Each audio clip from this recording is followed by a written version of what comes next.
Welcome to the Lore Lodge. Tonight, we are descending into the world of Dragon Age. Get comfortable, settle into your space, close your eyes, and let the day fall away. Take a slow, deep breath, and let it go. The stories are waiting. Picture this. You are standing in a room deep underground. The air is cold. So cold it feels thin in your lungs. It smells of damp stone and old dust and something else, something metallic and sharp. The only light comes from a handful of torches, their flames dancing in a draft you cannot feel, casting long, nervous shadows that writhe on the gray walls. There is no sound but the shuffling feet of the others beside you, and the frantic beating of your own heart. Before you stands a senior warden. Their face is a mask of grim resolve carved from years of hardship. In their hands, they hold a silver chalice. It does not gleam in the low light. It seems to drink it in. Inside is a dark, swirling liquid. You know what it is. You have been told. A vial of archdemon blood, ancient and potent, mixed with a distillation of darkspawn tissue. It is a poison, a corruption, and it is your only hope of salvation. This is the joining, the ritual that will make you a Grey Warden, or it will kill you. There is no middle ground. The Warden begins to speak, the old words of the Order echoing in the oppressive silence.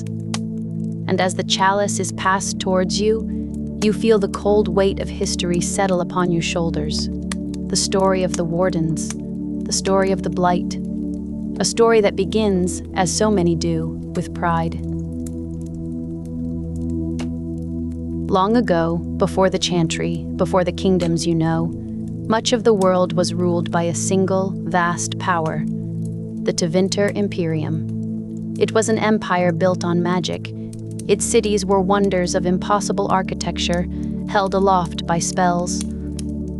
Its armies were reinforced by legions of mages, the Magisters, who could command the elements and bend reality to their will. They were the masters of their age, and they knew it. To the Magisters of Tevinter, there were no limits, only new frontiers to conquer. They had mastered the physical world, so they turned their gaze to the spiritual, to the Fade, the realm of dreams and spirits, which they believed was the source of all magic. And at its center, they believed, was a place of ultimate power, a golden city, the seat of the Maker himself. It was a place of legend, a city of perfection from which all of creation had been sung into existence. The Chantry would later teach that it was a paradise, a heaven. But to the Magisters, it was a challenge, a source of power to be claimed. They grew obsessed with the idea of entering it, of walking its golden streets not as humble servants, but as gods in their own right. They believed the Maker had abandoned his throne, and it was theirs for the taking. For years they planned. The 7 most powerful Magisters in the Imperium pooled their knowledge, their resources, their ambition. They bent the rules of magic until they shattered. They delved into arts that were forbidden for good reason. Blood magic, the power drawn from life itself, was the key. They believed it was the only thing strong enough to tear a permanent hole in the veil, the gossamer curtain that separates the waking world from the dream world of the Fade. Imagine the ritual. A vast chamber in the heart of Minrathaus, the capital of Tevinter. The air is thick with the scent of incense and hot metal and blood. So much blood. They sacrificed thousands of slaves, their life force fueling a spell of unimaginable scale. The walls of reality itself began to groan under the strain. You can feel the vibration in the stone beneath your feet, a low hum that grows into a deafening roar. The veil thins. It becomes like smoke in the air, transparent. and then it rips open. For the first and only time in history, mortals, in their physical bodies, stepped into the Fade. The 7 Magisters of Tevinter crossed the threshold. They walked into the realm of dreams, and they found their golden city. But it was not as they had imagined. It was not a paradise. It was not empty. The legends say their pride, their sin, their violent ambition had preceded them. The very act of forcing their way into the Maker's city tainted it instantly. The gold ran like wax. The perfect streets twisted into corridors of nightmare. The silence was not peaceful, but absolute and terrifying. The Golden City had become the Black City, a monument to their hubris, forever hanging in the sky of the Fade, a visible scar. What happened to the Magisters inside is a matter of conjecture and terror. They had sought to become gods. Instead, they were unmade. Twisted by the raw creative power of the Fade, now soured and corrupted by their presence. They were remade into something monstrous, their bodies warped, their minds shattered, their souls infected with a creeping spiritual sickness, a blight. When they were cast out of the Black City, back into the waking world, they were no longer human. They were the first darkspawn, unrecognizable mockeries of the men they had once been, and they brought the taint with them. A disease that was both physical and spiritual. It corrupted everything it touched. The land withered and died. The animals grew twisted and savage. And people grew sick, their bodies and minds breaking down, until they too became monsters. The first darkspawn found their way deep underground, into the vast network of tunnels and subterranean highways built by the dwarves, known as the Deep Roads. Here, in the darkness, away from the sun, they began to multiply. They were driven by a single, horrifying instinct to find the sleeping places of the old gods, the ancient dragons slumbering deep within the earth that the Tevinter Imperium had once worshipped. Why? No one truly knows. Perhaps they sought the power of their old gods. Perhaps they were drawn by some echo of divinity. Or perhaps it was a final, desperate attempt to find a master, a voice to give them purpose beyond their own mindless corruption. Whatever the reason, they dug, and they spread, a silent, creeping plague beneath the feet of the surface world. For nearly 200 years, the world above remained oblivious. The Tevinter Imperium continued its squabbles. The dwarves in their underground kingdoms, their thaigs, noticed strange things, tunnels collapsing, miners going missing. A strange sickness spreading through the lower caves. They sent out patrols that never returned. They were proud and stubborn, and they kept their problems to themselves. A fatal mistake. Then, the Horde emerged. It was not an army. It was a force of nature. A tide of shrieking, chittering horrors pouring out of the deep roads. There were thousands of them. Then tens of thousands. Then hundreds of thousands. They moved without strategy, without fear, with only a relentless desire to corrupt and destroy. This was the first Blight. At their head was a creature of terrible majesty, an immense dragon, its scales the color of pitch, its body warped and encrusted with foul growths. It was Dumat, the dragon of silence, one of the old gods the Darkspawn had finally found and unearthed. They had poured the taint into its sleeping form, twisting it into the first archdemon, a perverted god to lead a soulless army. And with its roar, the Blight truly began. The dwarven kingdoms were the first to fall. Imagine the scene. You are a dwarf, in your magnificent stone city deep beneath the mountains. a place of perfect geometry and geothermal light, a place that has stood for millennia.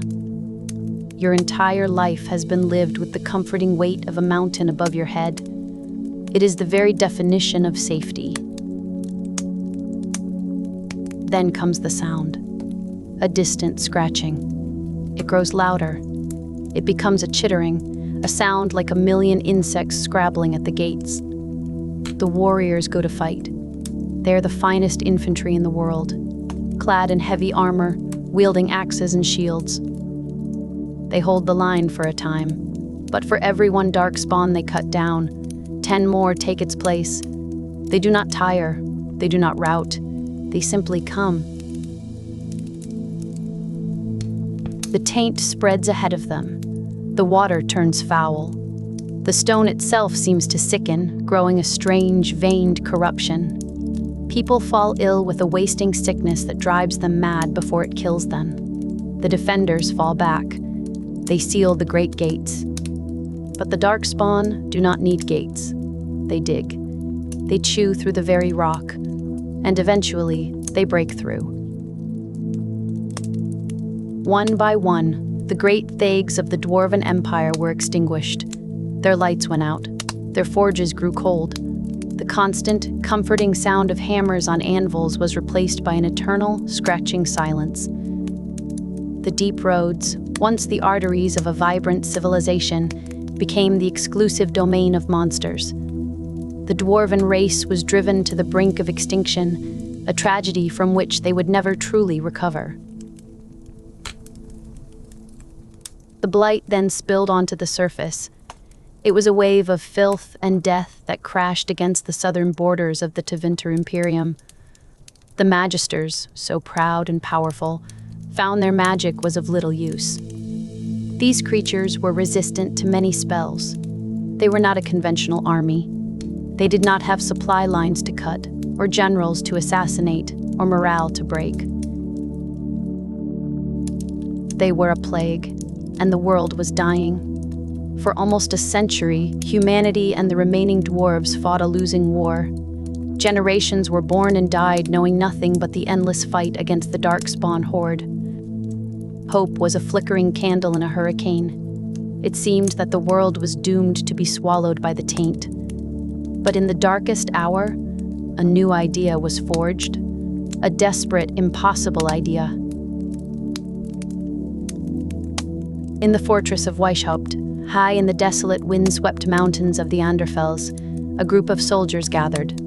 They were veterans from every nation, from every walk of life. Humans, dwarves, even some elves. They were the survivors of countless hopeless battles. They had seen the futility of conventional warfare against the Blight. They knew that something different was needed, something radical. They had noticed something strange on the battlefield. Some warriors, through luck or resilience, survived exposure to the taint. They did not die or become ghouls. Instead, they changed. They became stronger, faster. But they were also driven mad by the whispers they now heard in their minds. The whispers of the darkspawn, the call of the archdemon.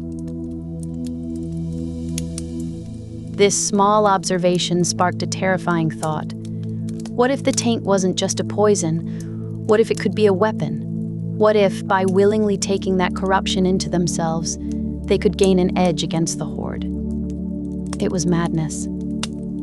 A plan born of absolute desperation. They began to experiment, in secret. The early attempts were catastrophic. Most volunteers died screaming. The few who survived became mindless monsters. But they persisted. They learned. They refined the process. They discovered that, by combining the darkspawn blood with powerful alchemical reagents and a complex magical ritual, they could create a controlled infection. A version of the taint that could be survived, that could grant the power to fight the darkspawn without immediately destroying the mind of the host. This ritual became known as the joining. Those who survived it were the first Grey Wardens. They were something new. no longer just human or dwarf. They were warriors set apart, defined by the very corruption they fought. The taint in their blood gave them extraordinary abilities. They could sense the presence of darkspawn, a cold hum in their veins that warned them of danger. They were immune to the blight that withered the land and sickened others. And most importantly, they could hear the whispers of the hive mind. They could understand the horde. They could predict its movements. But this power came at a terrible price. The joining was a death sentence, merely postponed. The taint would slowly, inevitably consume them over the years. Their lives were shortened to perhaps 10, 20, or if they were lucky, 30 years from the day of their ritual. And as they aged, the whispers in their minds would grow louder, a constant, maddening song pulling them towards the darkness. This slow decline, this inevitable fate, they called the calling. Armed with this dark power, the Grey Wardens offered the world its first real hope. They were an elite fighting force, able to go where other armies could not, to strike at the heart of the horde. They developed tactics specifically to fight darkspawn. They were ruthless, pragmatic, and utterly dedicated. Their motto became their philosophy, a three-part creed that defined their existence. In war, victory. This was the promise, that no matter the cost, no matter the sacrifice, they would achieve victory against the Blight. They would pay any price, make any amoral choice to save the world. It was a grim, absolute commitment. In peace, vigilance. This was the understanding that even after an archdemon was slain and the Blight ended, the Darkspawn were not gone. They were merely scattered, hiding in the deep roads. The Warden's watch was eternal. They had to remain vigilant, to patrol the dark places, to study the enemy, to be ready for the next time the horde would rise. Peace was just the time between wars. In death, sacrifice. This was the acceptance of their personal fate. Every warden knew their life would end in service, either on the battlefield or by undertaking a final journey into the deep roads when the calling grew too strong, to take as many of the enemy with them as they could before the taint claimed their mind.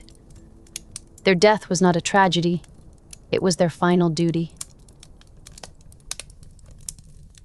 With the Grey Wardens leading the charge, the tide of the first Blight began to turn. For the first time in 90 years, the nations of Thetis were united under a single banner, the Warden's banner. They taught the armies of the world how to fight their common enemy, and they made a discovery that would change everything.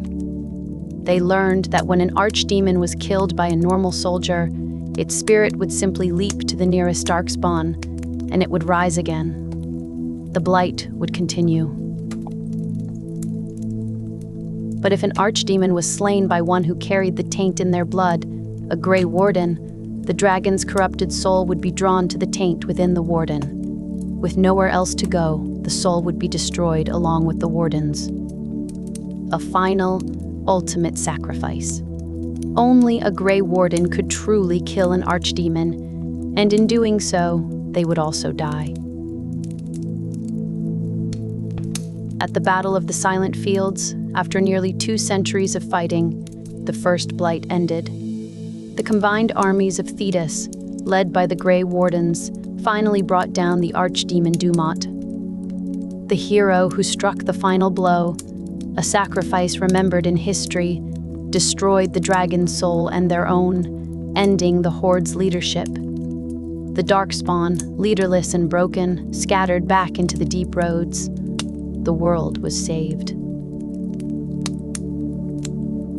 The Grey Wardens were hailed as heroes, saviors. The world owed them everything. Gratitude and riches were poured upon them. They were granted the right of conscription, allowing them to recruit anyone they chose, from a king to a common criminal, into their ranks. They were given autonomy, standing outside the laws of any one nation. They were a global defense force, their fortress at Weishaupt, a symbol of unity and hope. But peace is a difficult thing to maintain. As the years turned into decades, and the decades into centuries, the memory of the Blight began to fade. The Darkspawn were a story to frighten children. The Grey Wardens became less a necessity and more a curiosity, an old, grim order with strange traditions. What is the life of a warden in these long years of peace? It is a life of quiet, thankless duty. You spend your days not in glorious battle, but in the cold, oppressive darkness of the deep roads. You patrol the ancient dwarven tunnels, the silence so profound you can hear the blood pumping in your ears. You feel the cold stone under your boots, slick with moisture and sometimes something worse. The air is stale, tasting of rock dust and decay. You learn to read the signs. A recently disturbed patch of dust, a strange carving on the wall, the faint, sickly sweet smell of corruption. You hunt small packs of darkspawn that have strayed too far from the hive. It is not heroic work. It is pest control, in the most dangerous basement in the world. You are the eternal watchman, staring into an abyss that most people have forgotten even exists. You are an outsider everywhere you go. When you return to the surface, to a human city or a dwarven hold, people look at you with a mixture of awe and fear. You are a living legend, but also a living ghost. You carry a deadly, contagious plague within your very blood. You belong to no kingdom. You serve no lord but your own order. You are welcome nowhere and needed everywhere. It is a lonely existence. Your companions are other wardens, people from every background imaginable. A former Orlesian chevalier, a chassined wilder, a disgraced dwarven merchant, a circle mage who chose this life over a gilded cage. You are a family of misfits, bound together by your shared sacrifice.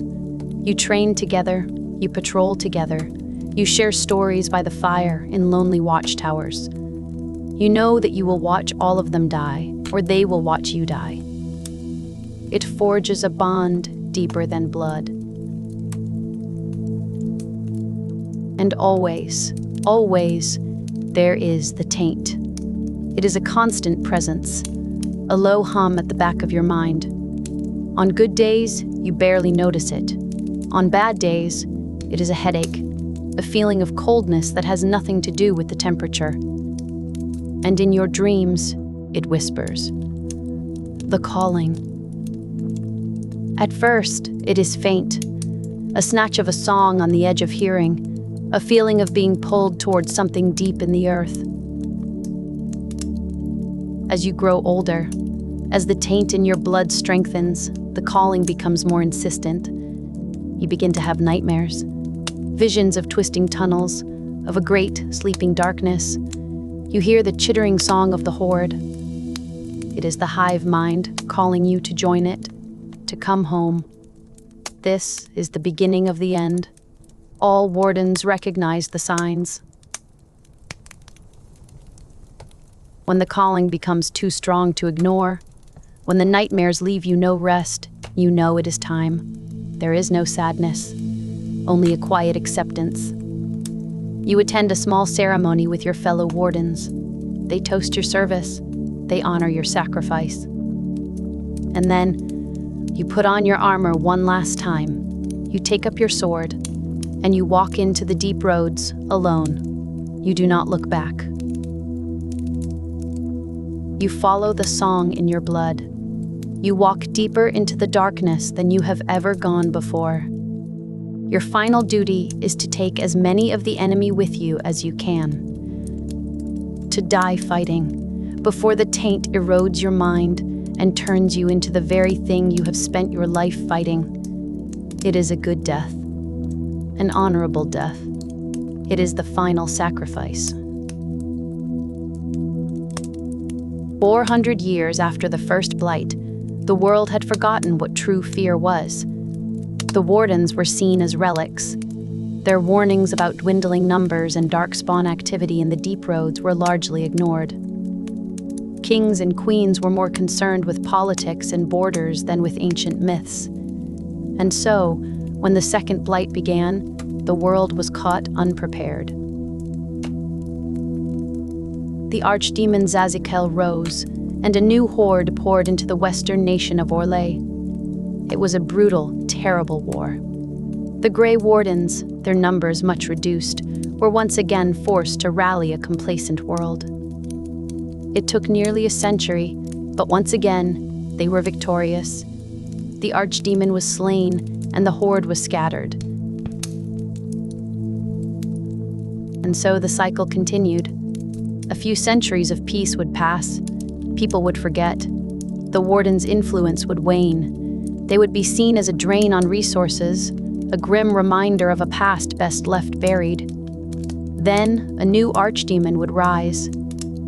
Toth in the third Blight, and Dural in the fourth. Each time, the world was surprised. Each time, the Grey Wardens had to rebuild, to remind the squabbling nations of their common enemy. Each time, they paid the ultimate price to save everyone. It is a strange fate, to be the world's only hope, and to be consistently ignored until the moment the sky is falling. Imagine the frustration, the weariness of the Warden commanders, writing letters to kings, pleading for more recruits, for more funding, only to be met with polite dismissals. It breeds a certain kind of cynicism, a pragmatism that can seem cold to outsiders. Wardens learn not to rely on the gratitude of others.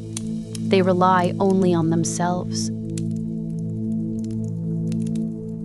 By the time of the fifth Blight, some 900 years after the fourth, the Grey Wardens were a shadow of their former selves. In the nation of Ferelden, where the new archdemon Earthamil had awoken, their presence was tiny. Just a handful of Wardens led by a young and determined commander named Duncan. The king of Ferelden, Kylan, was young and idealistic. To him, the Blight was an opportunity for glory, a chance to live up to the legends. Picture the scene at Ostagar, a crumbling old fortress on the edge of the darkspawn-infested wilds. The night before the great battle, the air is cold and damp, thick with the smell of wet mud and wood smoke. Banners of gold and red, the colors of Ferelden, snap in the wind. The army is in high spirits. They believe this will be a single, glorious battle, that they will slay the archdemon and be home in a month. You are there, a new recruit, one of the last two to be brought into the order in this land. You have just survived the joining. The taint is a cold fire in your veins. Duncan, your commander, looks at the celebrating soldiers with a deep sadness in his eyes. He knows what they do not. He knows the true cost of fighting a Blight. He knows this is not a game for glory. It is a war for survival. The battle is a disaster. The king's ambition outstrips his strategy. A key signal is missed. A retreat is cut off. The Ferelden army is trapped and slaughtered. The king is killed. The Grey Wardens are wiped out. All of them, except for you. And one other. Suddenly, the entire responsibility for stopping the Blight in Ferelden rests on your shoulders. 2 lone Wardens against an archdemon and its horde. It is the ultimate expression of the Warden's path. To stand alone against the darkness, to carry an impossible burden, to make alliances with old enemies, to delve into forgotten magic, to make choices that will haunt you, all because of the oath you took. Because of the corrupted blood you carry, you must succeed, because if you fail, there is no one else. The world will fall. This is the truth of the Grey Wardens. They are not shining heroes in silver armor. They are not knights from a storybook. They are surgeons who must cut away the sick flesh to save the body. They are guardians who willingly become tainted by the very thing they guard against. It is a philosophy of balance, using darkness to fight darkness. Think of the symbolism. They take the essence of their enemy, its blood, into their own bodies. It grants them the strength to win, but it also ensures their own destruction. It is a perfect, tragic loop. They cannot exist without the Darkspawn, and the Darkspawn cannot be defeated without them.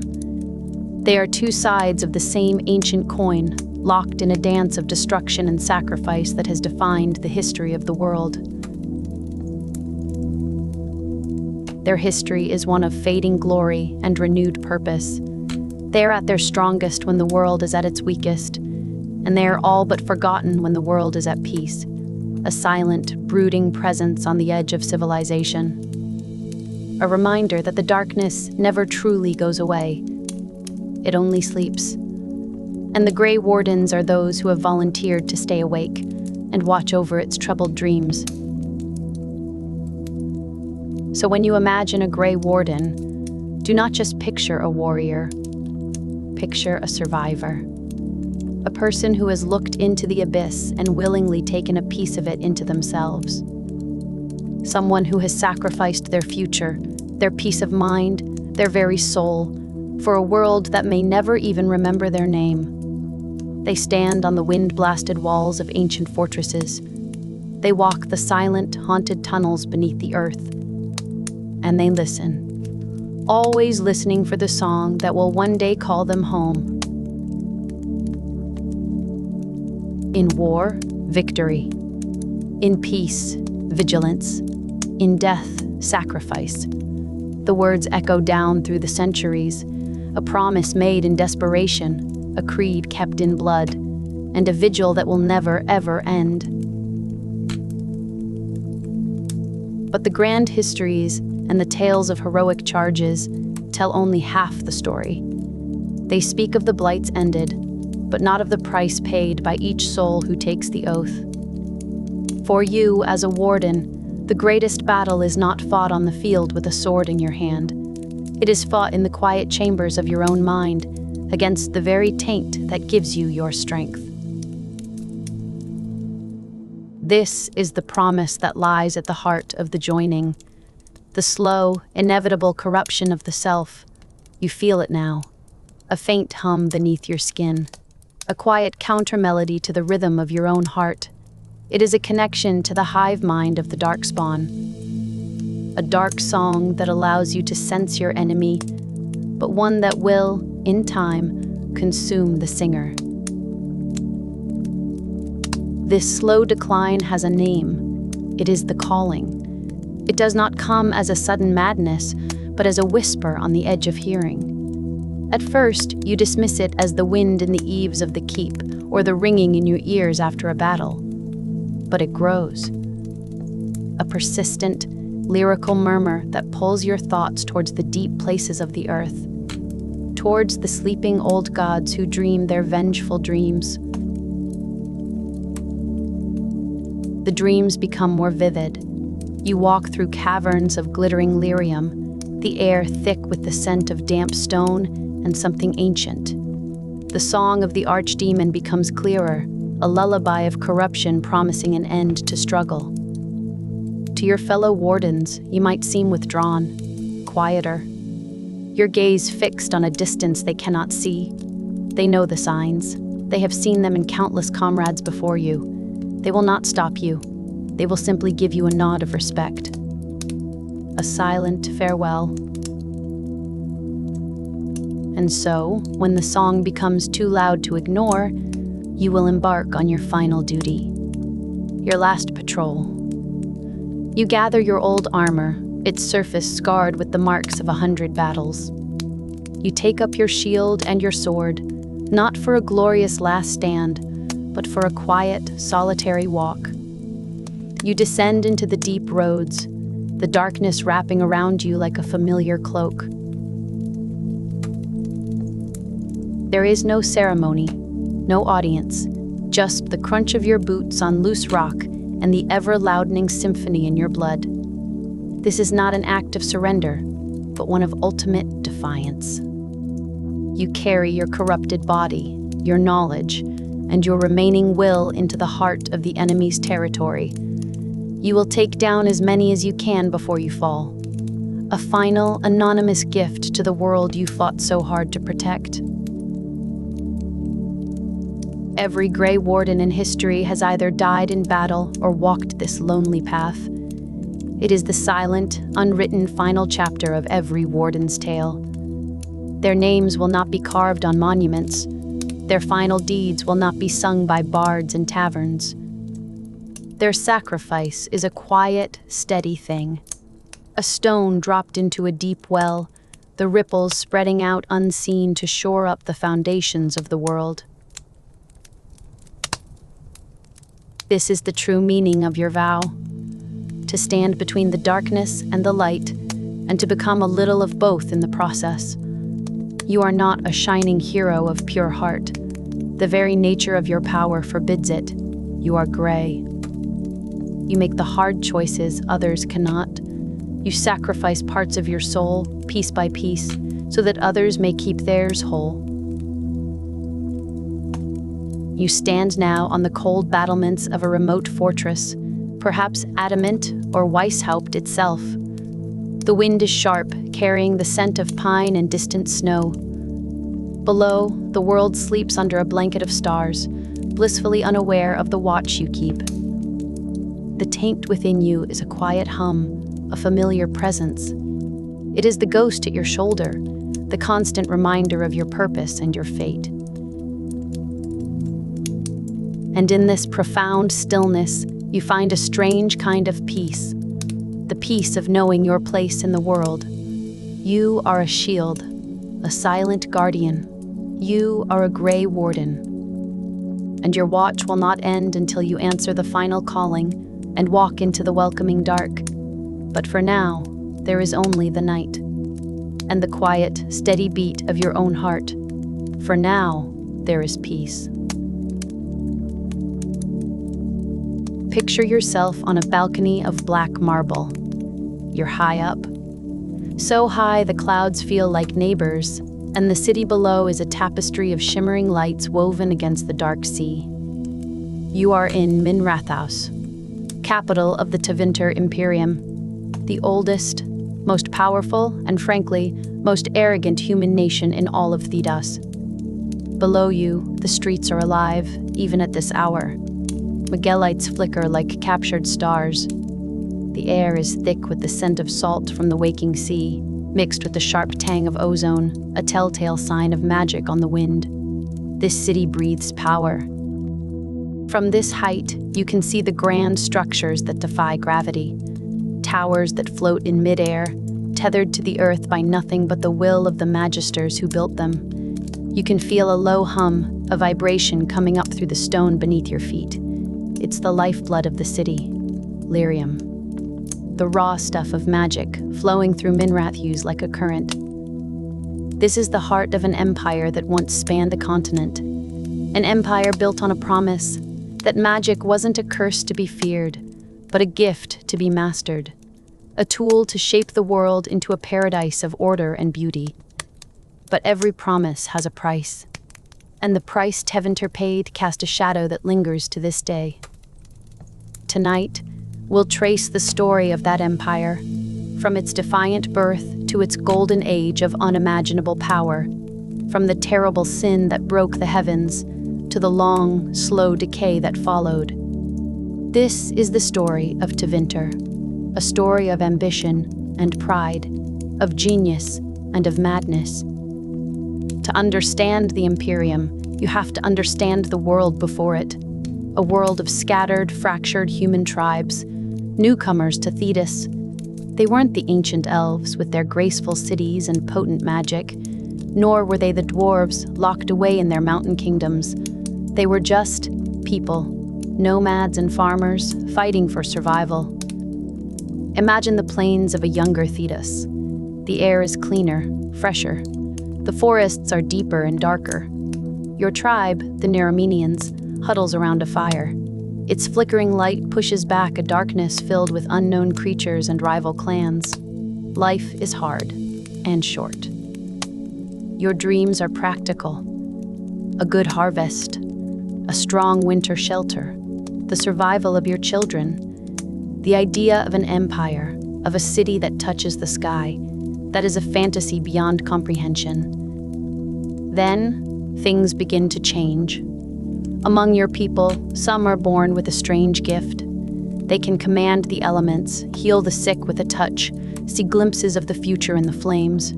They are the first mages. They are called dreamers. In other tribes, these people are feared, cast out, seen as touched by demons.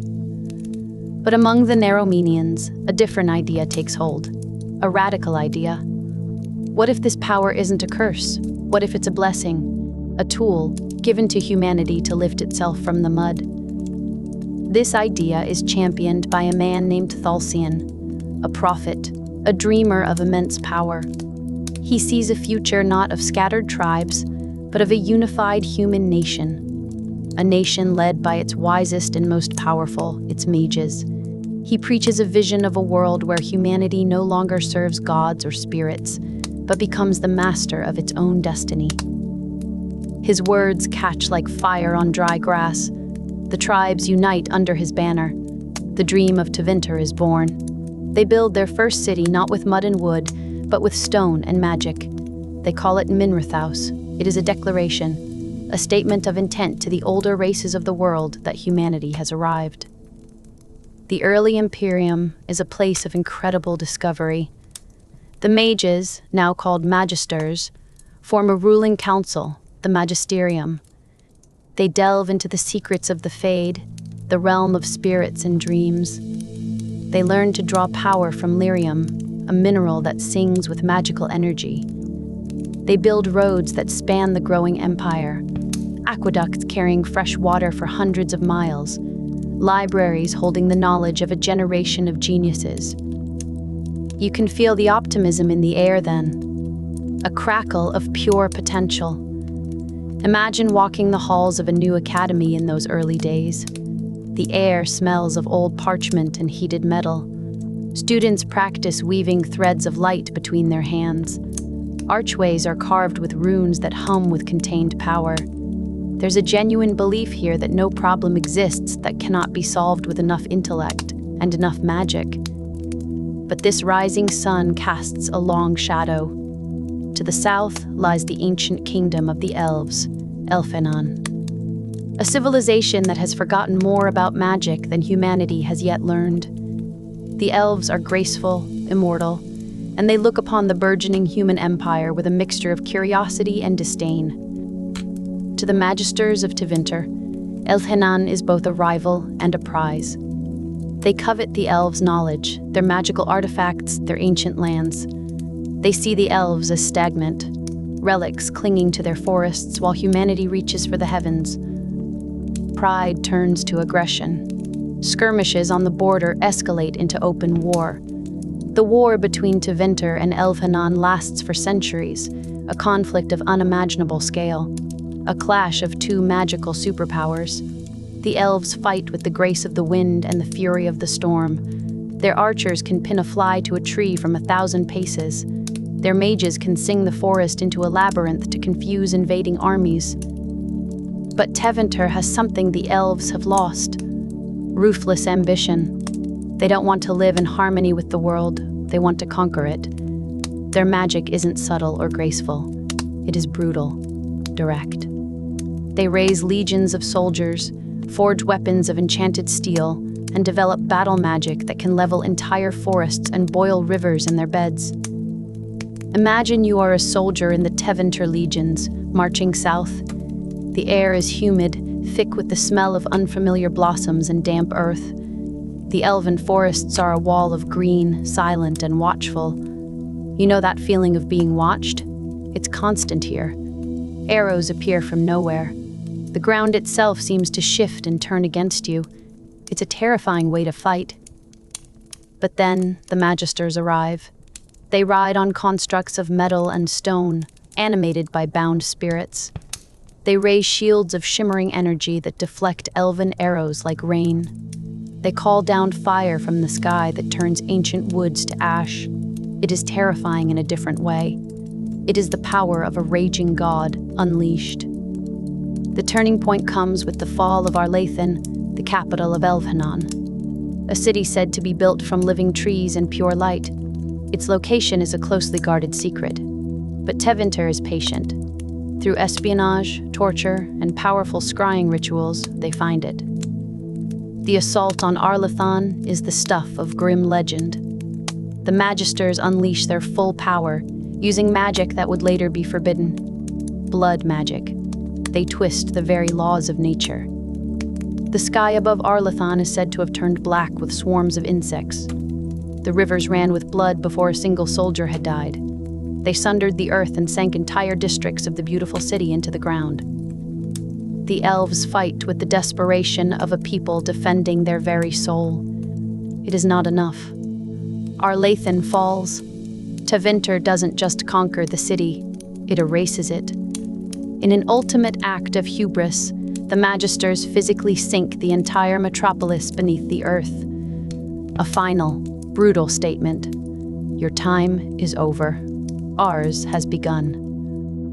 With the heart of their empire destroyed, the remaining elves are scattered, hunted, enslaved. The proud, immortal people who once ruled the continent are now collared and put to work in Tevinter fields, mines, and households. Their culture is suppressed, their language forbidden, their gods forgotten. Tevinter builds its golden age on the ruins of another civilization and on the backs of its people. And what a golden age it is. With the resources of a conquered continent, Tevinter reaches its zenith. This is the era of the floating towers of Minrathaus, of art and architecture that seems impossible. You can see it in the streets. The wealth is staggering. Imagine walking through a market in the capital during this peak. The sounds are a symphony of a dozen languages. Merchants from across Thedas hawk their wares. Silks from the Far East, spices that make your eyes water, strange animals in cages. The air is thick with cooking food and exotic perfumes. You see people of all races, but there is a clear hierarchy. Tevinter humans at the top, and everywhere, moving quietly in the background, are the elven slaves. Their eyes are downcast, their faces marked with the Valislan, the slave tattoos that signify ownership. You feel the texture of a finely woven tapestry. Its colors are so vibrant, they seem to glow. It depicts a heroic magister striking down an elven god. It is beautiful propaganda.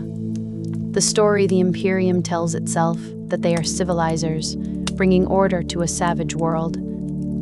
Life for a high-ranking magister is one of unimaginable luxury. They live in palaces that are marvels of magical engineering, rooms that clean themselves, lights that ignite with a word, gardens where it is always summer. They spend their days in political intrigue, debating philosophy in the magisterium, or conducting magical research in their private laboratories.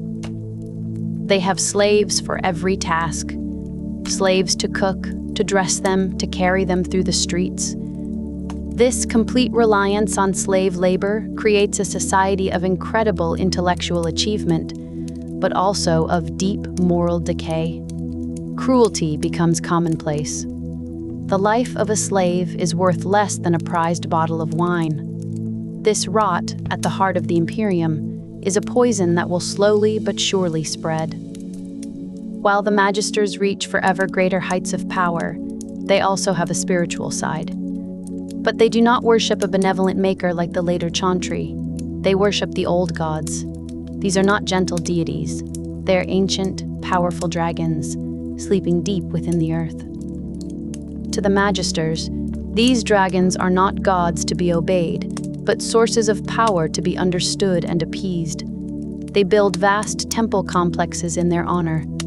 Imagine standing inside one. The scale is overwhelming. Statues of dragons hundreds of feet high stare down with eyes of polished obsidian. The air is cold and smells of old stone and burnt offerings.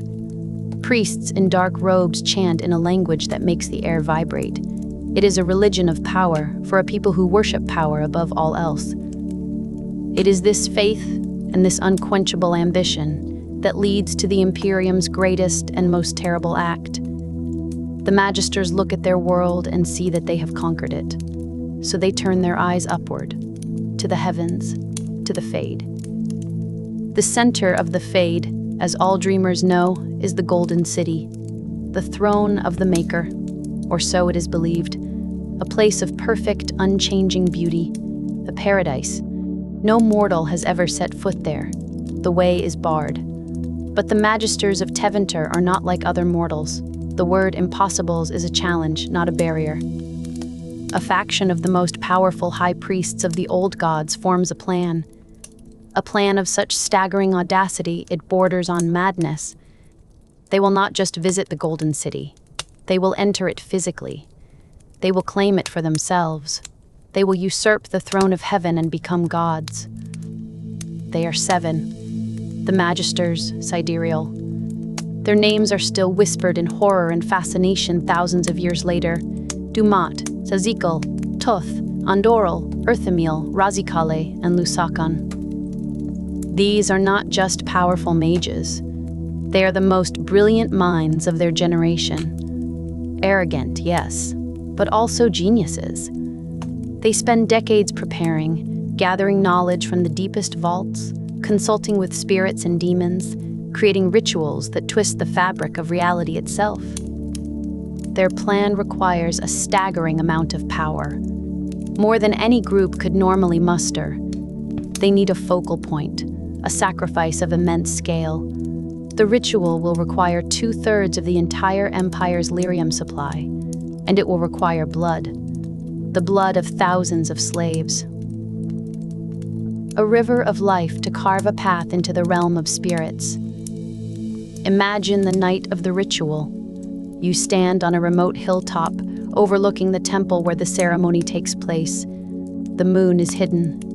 The only light comes from the temple itself, which pulses with a sickly green-gold energy. The very air tastes of metal and blood. A low chanting seems to come from everywhere at once, a terrible unified purpose. The ground trembles. A beam of concentrated magic erupts from the temple's spire, lancing into the sky. It tears a hole in the veil, the barrier between the worlds. The sky does not open like a door, it shatters like glass. And through the shimmering rift, you can see it, the Golden City, hanging in the ethereal sky of the Fade, just as the legends described, gleaming and perfect. The 7 Magisters ascend the beam of light, becoming beings of pure will. They are going to do it. They are going to breach the gates of heaven. And then something goes wrong, terribly wrong. What happens next is the central mystery of the Dragon Age world. The Chantry teaches a simple story, that the Magisters' pride was so great, their very touch corrupted the Golden City. The moment they set foot inside, it turned black. Their sin of hubris was made manifest, staining paradise forever. And the Maker, in his wrath, cast them out, transforming them into monsters. But there are other stories, whispers from forbidden texts, fragmented accounts from the Magisters themselves. They claim the Golden City was already black when they arrived, that the throne of the Maker was empty, that they did not bring the corruption with them. They found it waiting. Whatever the truth, the result is the same. The 7 Magisters are twisted and warped by the power they unleashed, no longer human. Their bodies are remade into things of nightmare, their minds filled with a terrible hunger to corrupt and defile. They become the first Darkspawn. They are cast back into the physical world, not as gods, but as abominations. And they bring the taint with them, a spiritual plague that spreads like a disease. Anything it touches becomes twisted, corrupted. The land dies. People sicken and become monstrous. The Blight has come to Thedas. Driven by a silent, maddening song only they can hear, they travel deep underground, into the deep roads of the dwarves. There they find the slumbering old god Dumat, the very dragon they had worshipped, and with their new, dark power, they corrupt him. He awakens not as a god, but as something far worse, the first archdemon. The archdemon leads the newly birthed hordes of darkspawn up from the depths. The first blight begins. And the Tevinter Imperium, the nation that sought to conquer heaven, is the first to feel the sting of this new hell. Imagine the shock, the disbelief. The Imperium is at the height of its power, seeing itself as invincible. And suddenly, from beneath its own lands, a new enemy emerges. An enemy you can't reason with or intimidate. The Darkspawn don't want territory or gold. They want only to destroy. The war is a catastrophe. The Darkspawn swarm out of the deep roads in numbers that seem endless, a tide of black chitin and screaming rage. They corrupt the very land they walk on, leaving a trail of dead, gray earth. The proud Tevinter legions that had conquered the elves are broken and scattered. You can feel the terror in a Tevinter border town. The alarm bells ring a frantic, desperate peal. The air smells of burning homes and something else, something foul and unnatural. The taint. The soldiers on the walls are not the proud legionaries of the Golden Age. They are scared boys and old men, facing a horde that stretches to the horizon. The first blight lasts for nearly 200 years. Generations are born, live, and die, knowing nothing but war. The Imperium is brought to its knees. Its golden age is a distant memory, all its resources poured into a desperate struggle for survival. It is during this time that the Grey Wardens are formed, a fellowship of warriors from all races dedicated to fighting the Blight. Tevinter, proud and arrogant, is at first reluctant to accept help. But as the war grinds on and city after city falls, they are forced to concede. The Grey Wardens become the only hope for the world. Eventually, after 2 centuries of bloodshed, the Grey Wardens discover the secret to ending the Blight. They kill the archdemon Dumat. With its master gone, the Darkspawn horde loses its hive mind, becoming a scattered, chaotic threat rather than a unified army. The first Blight is over. But the Imperium is shattered. It has survived, but it's a shadow of its former self. Its lands are ravaged, its treasury empty, its people exhausted, and its belief in its own invincibility is utterly broken. It is a wound from which Tevinter will never truly recover. And as it struggles to rebuild, a new threat emerges. Not a monster from the deep, but a human, a slave. A young woman named Andraste. Andraste is born into the ashes of the first Blight. She is an Alamari, a so-called barbarian from the southern lands Tevinter had conquered. She is a slave, one of millions. But she claims to have visions. She says that a new god, a single benevolent being called the Maker, has spoken to her. She preaches a message of hope and rebellion. That the Maker abandoned humanity because of the Magister's hubris. That magic should serve man, not rule over him. That all people are equal in the eyes of the Maker, and that slavery is an abomination. To the downtrodden masses of the Imperium, her words are a fire in the soul. The elven slaves who have suffered for 1,000 years, the human peasants and servants living in poverty, they flock to her side. What begins as a small slave revolt grows into a holy war, an exalted march that sweeps across the south. Imagine you are in a slave camp. The work is backbreaking, the food is thin gruel. The only sound is the crack of a whip and the quiet sobs of others at night. Then a rumor arrives, a whisper of a prophetess, a liberator. For the first time in your life, you feel a flicker of hope. You feel the rough texture of the hemp rope on your wrists and dream of the day you might break it. Andraste is not just a charismatic leader. Her husband, Mafarath, is a brilliant Alamari warlord who unites the barbarian tribes into a disciplined army. They march north, fighting with a holy fervor that the tired Tevinter legions cannot match. They liberate city after city. The Imperium begins to crumble from within. The war rages for years. The Magisters throw everything they have at the rebellion, forbidden magic, bound demons.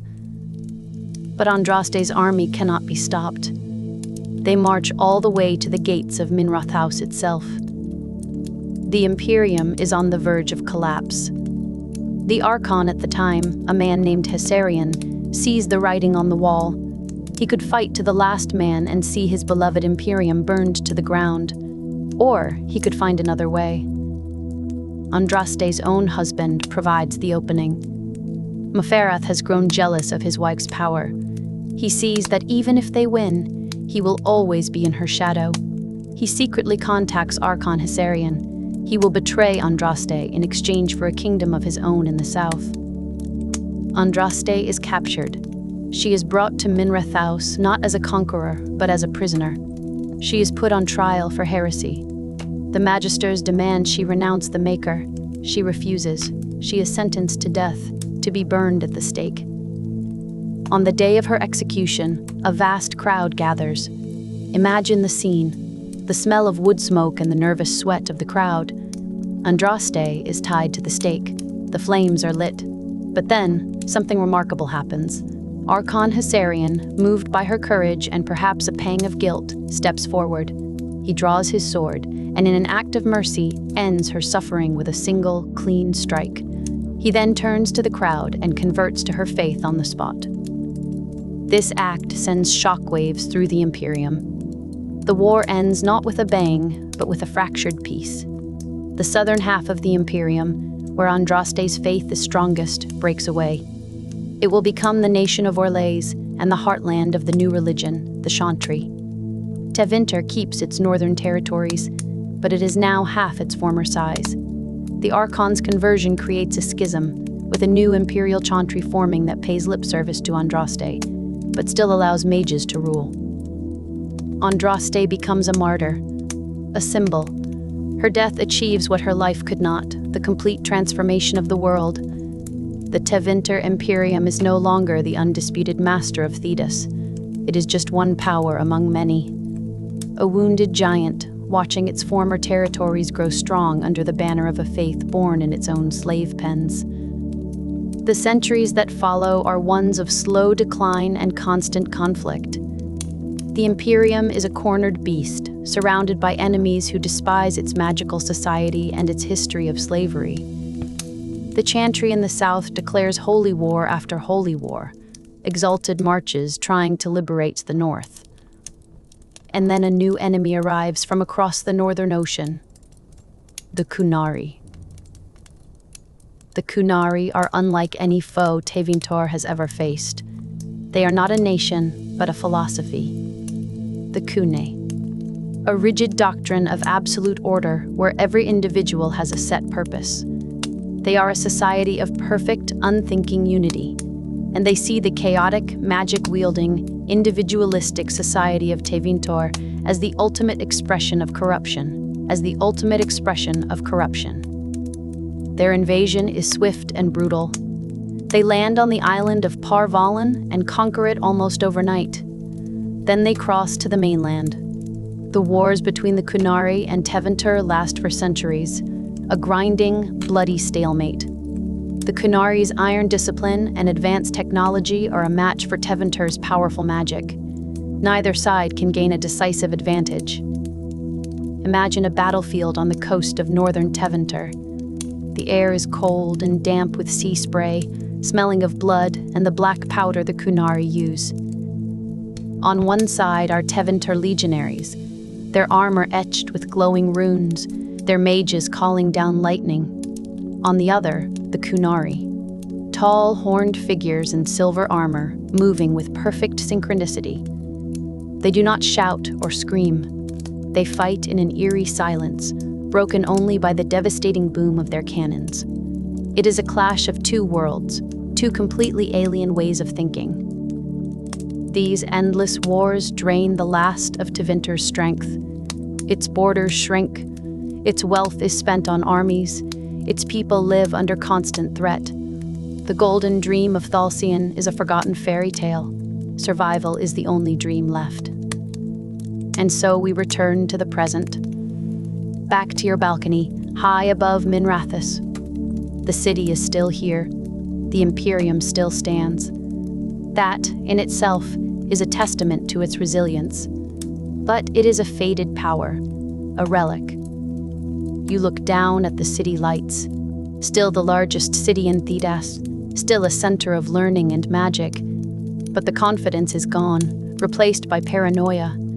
The Imperium is a society that knows it is surrounded by enemies and decay. It looks inward.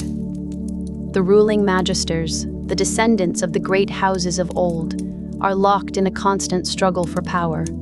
They call it the Great Game. A war fought not on battlefields, but in shadowy corridors and at decadent parties. A war of whispers, poison, and assassination. A magister's greatest threat is not the Kunari at the border, but the rival sitting across the table. You feel a cool breeze from the sea. It carries the faint sound of a ship's bell. Life goes on. Below you, in the tiered society of Tevinter, people live their lives. At the top are the Altus, the high nobility who trace their lineage back to the dreamers of old. They play the great game. Below them, the Leoton, the middle class with some magical talent. Then the Soporati, the vast majority of the population, the non-magical citizens. They are free, but they have little power. And at the very bottom, of course, the slaves, millions of them. Elves, humans, even Kunari prisoners of war. The engine that still drives the Imperium's economy. Even magic here is different. In the south, the Chantry cages its mages in circles, guarded by Templars. Feared. Controlled. In Tevinter, mages rule openly. Their circle is a place of power, not a prison. But that freedom has its own dangers. A Tevinter mage who fails their final test of skill isn't made tranquil and mindless. They are simply killed. The stakes are higher. Power is everything. The floating towers you see before you are a perfect metaphor for the Imperium itself. Magnificent. Awe-inspiring. But built on a morally questionable foundation and slowly crumbling from centuries of neglect and internal strife. Some of them even list slightly to one side, their enchantments beginning to fail. You think of the long arc of this story, the dream of a human paradise built by magic, the conquest that made it possible, the single act of hubris that poisoned it forever, the long, slow decline into paranoia and decay. Tevinter is a warning, a cautionary tale about the dangers of unchecked ambition. About what happens when the pursuit of power becomes the only goal. When knowledge is sought without wisdom and mastery is achieved without humility. As you stand on the balcony, the first hints of dawn touch the eastern sky, a soft gray line against the dark. The lights of the city below seem to dim in comparison. The night is ending. A new day is coming for Minrathous and for the ancient Imperium.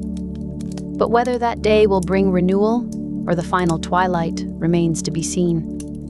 The story of Tevinter is not over. It is simply waiting for its final chapter to be written. The black marble of the balcony is cool against your hands.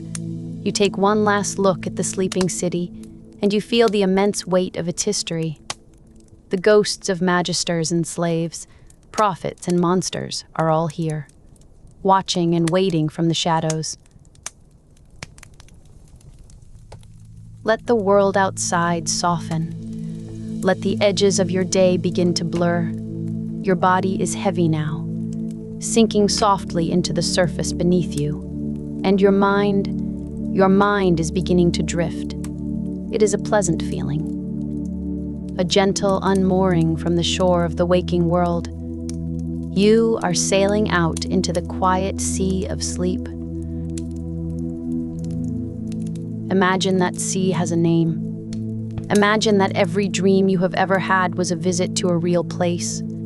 A place that is always there, just on the other side of a veil you cannot see. In the world of Thedas, they call this place the Fade. And tonight, you are going to visit it. You are already on your way. There is no sudden jolt, no grand departure. It begins as a lightness in your chest, a feeling of floating even though you have not moved at all. The gentle rhythm of your breathing is the only anchor you have to the world you are leaving behind. It is a slow, steady drumbeat, in and out, a soft metronome marking your passage from one reality to another. You are not a mage. You do not tear your way into this realm with power and will. You are a dreamer, a simple visitor. And so your journey is a gentle one. You are drifting. The colors behind your closed eyes begin to shift. From the deep, familiar dark to a soft, luminous green, a color like moss under moonlight, or the glow of a distant aurora. There is no up or down here, no solid ground beneath your feet. You are suspended in this endless green twilight. It is not empty, though, far from it. In the distance, you can see shapes, islands of thought and memory floating in the quiet abyss. Some are small, little more than wisps of mist. Others are vast, with impossible towers and strange, silent trees reaching towards a sky that is not a sky at all. This is the Fade, the raw stuff of creation. It is the world of spirits, of ideas and emotions given form. Everything here is alive. Everything is mutable. A stray thought can raise a mountain. A fleeting fear can birth a shadow. It is a place of profound possibility and profound danger. You feel a current, a gentle tide pulling you along. You do not resist it. You simply allow yourself to be carried deeper into the dream. The air, if you can call it that, hums with a low, resonant frequency. It is a sound you feel more than you hear, a vibration in your very essence. This is the song of the Fade itself, the raw music of magic. As you drift, you pass one of the floating islands. It looks like a fragment of a forgotten city. Marble columns, impossibly slender, hold up nothing at all. Staircases spiral into the green mist, leading nowhere. There is a feeling of deep memory here, of a story long since finished.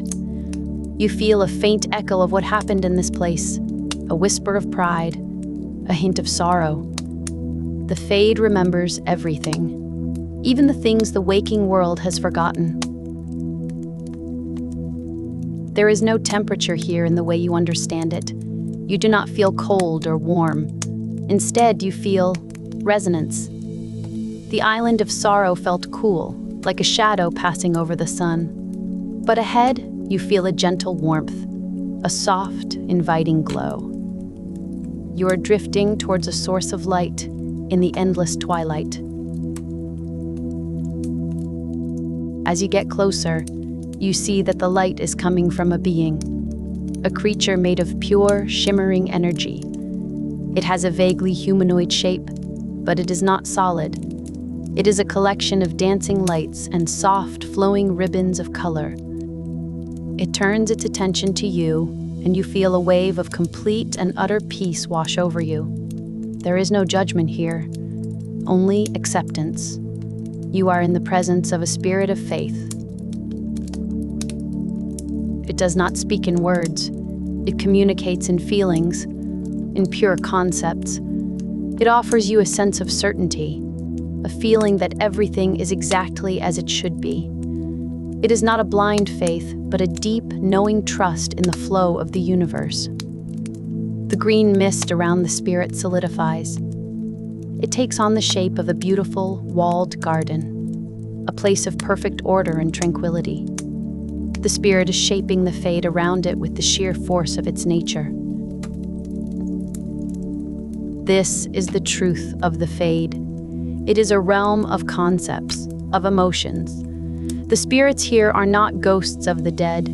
They are ideas, living, sentient ideas, A spirit of faith is the very concept of faith itself, given consciousness.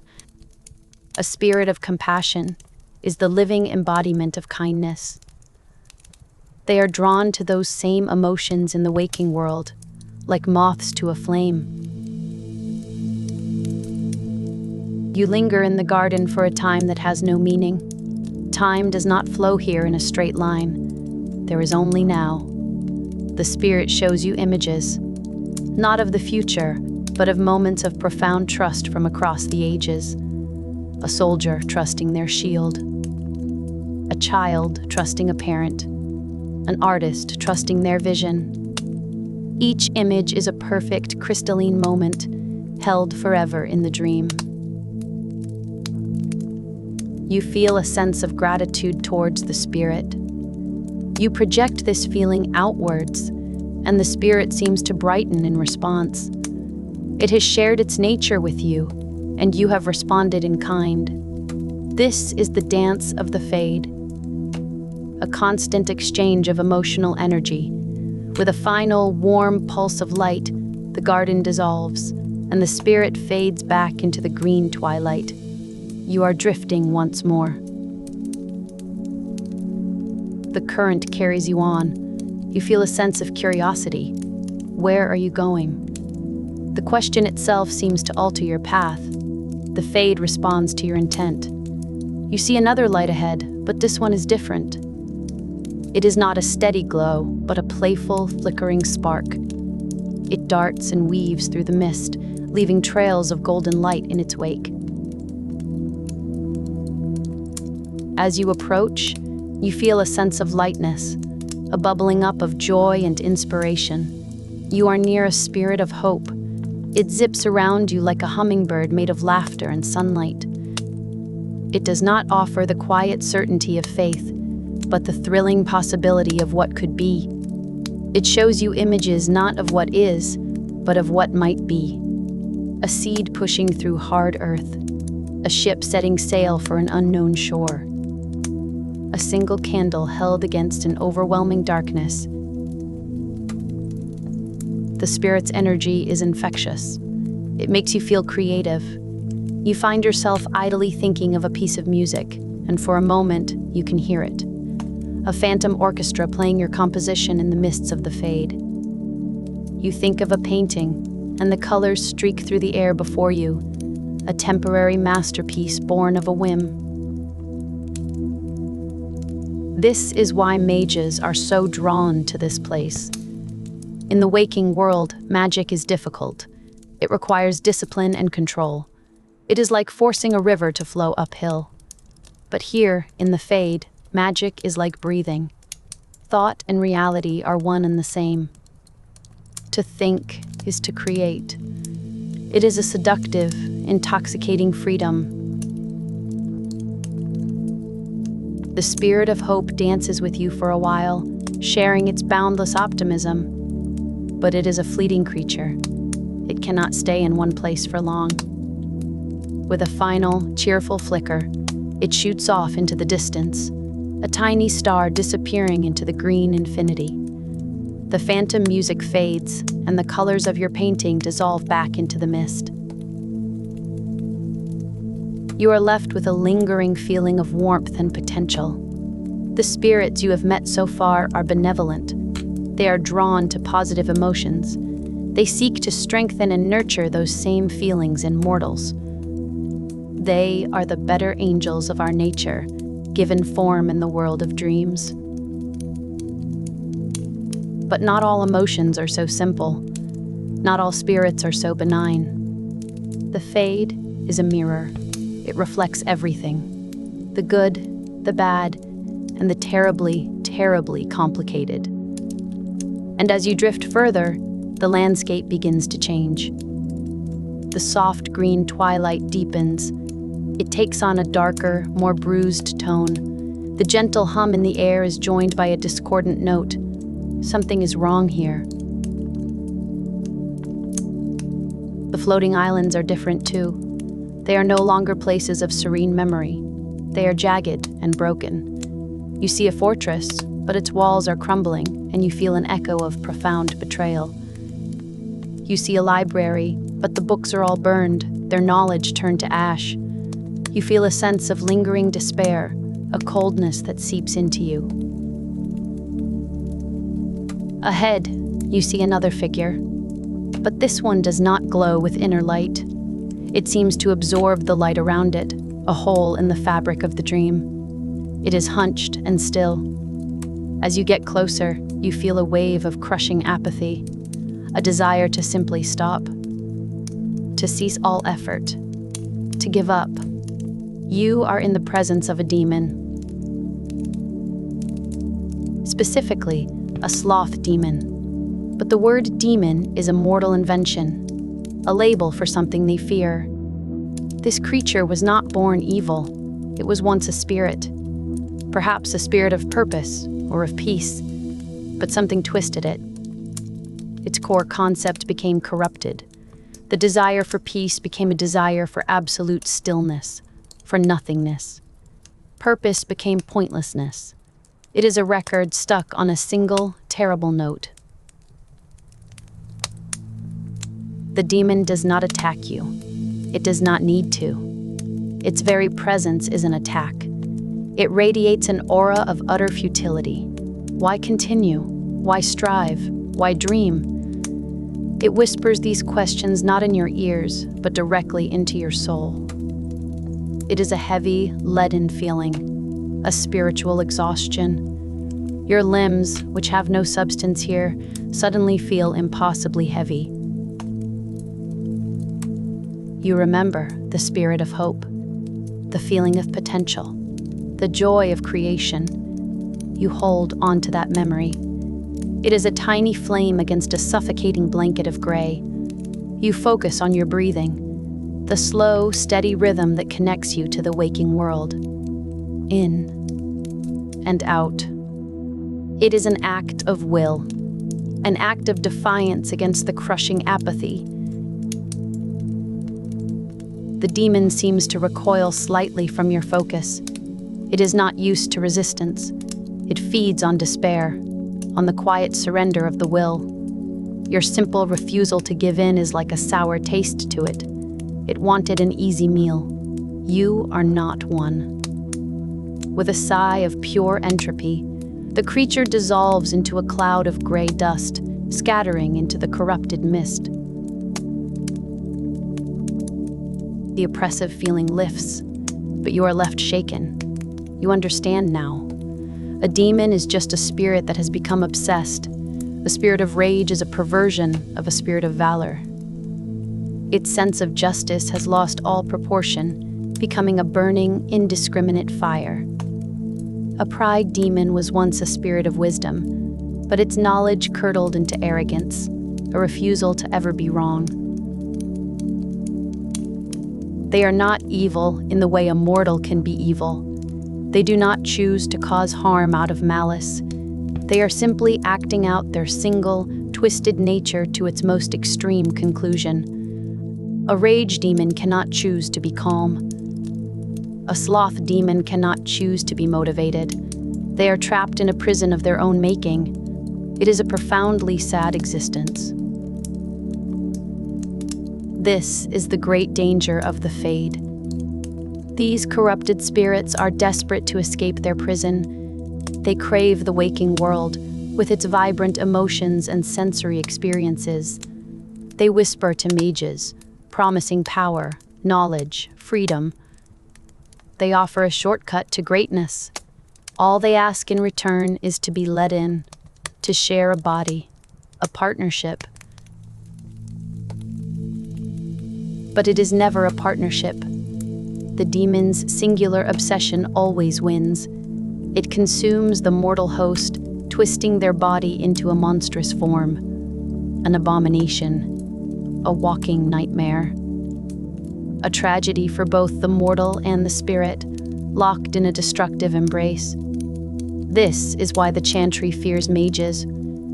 Because every time a mage sleeps, they walk this dangerous tightrope. They brush up against beings of immense power that see them as a key, a door, an escape. You push the thought away. The encounter with the sloth demon has left a residue, a lingering chill. You yearn for the warmth of the spirit of faith, the playful light of hope, but the current of the fade is carrying you somewhere else, somewhere important.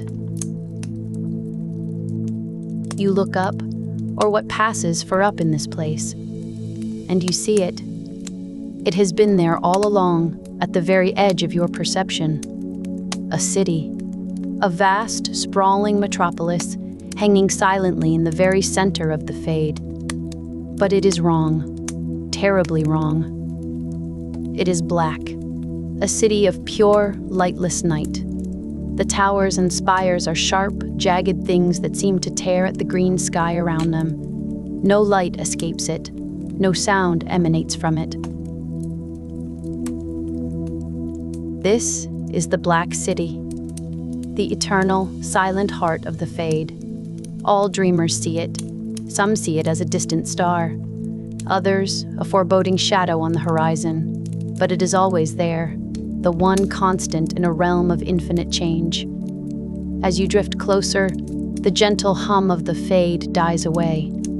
A profound, absolute silence descends, the kind of silence that feels heavy, that presses in on you. Ancient stories from the waking world say that this city was not always black. They say it was once the Golden City, the seat of the Maker himself, a place of perfect creation from which he shaped the universe. It was a beacon of light and hope at the center of the dream. What happened to it is a matter of faith and fear and 1,000 conflicting legends. The most common tale, the one told by the Chantry, is one of hubris. They speak of the ancient mages of the Tevinter Imperium, mages of immense power, who were not content with their mastery over the physical world. They grew proud. They sought to usurp heaven itself. They believed they could walk the halls of the gods. Using unimaginable magic, a sacrifice of countless lives, and a vast quantity of the magical substance known as lyrium, they did the impossible. They tore a hole in the veil, the barrier that separates the fade from the waking world. 7 of the most powerful magisters stepped through, physically entering the dream. They walked the paths of the fade in bodies of flesh and blood, a feat never achieved before or since. They found their way to the Golden City, and they entered it. Their goal was to claim the Maker's empty throne. But the Chantry says the city was not empty. By setting foot in the sacred place, their pride and ambition tainted it. They brought their human darkness into a realm of pure spirit. The Golden City was instantly corrupted. It turned black. And the magisters were cast out, twisted and monstrous, their bodies screaming with a new and terrible disease. They returned to the waking world as the first darkspawn, the architects of the Blight. According to the Chantry, this was their sin. And the silence of the Maker, his refusal to speak to his children ever since, is their punishment.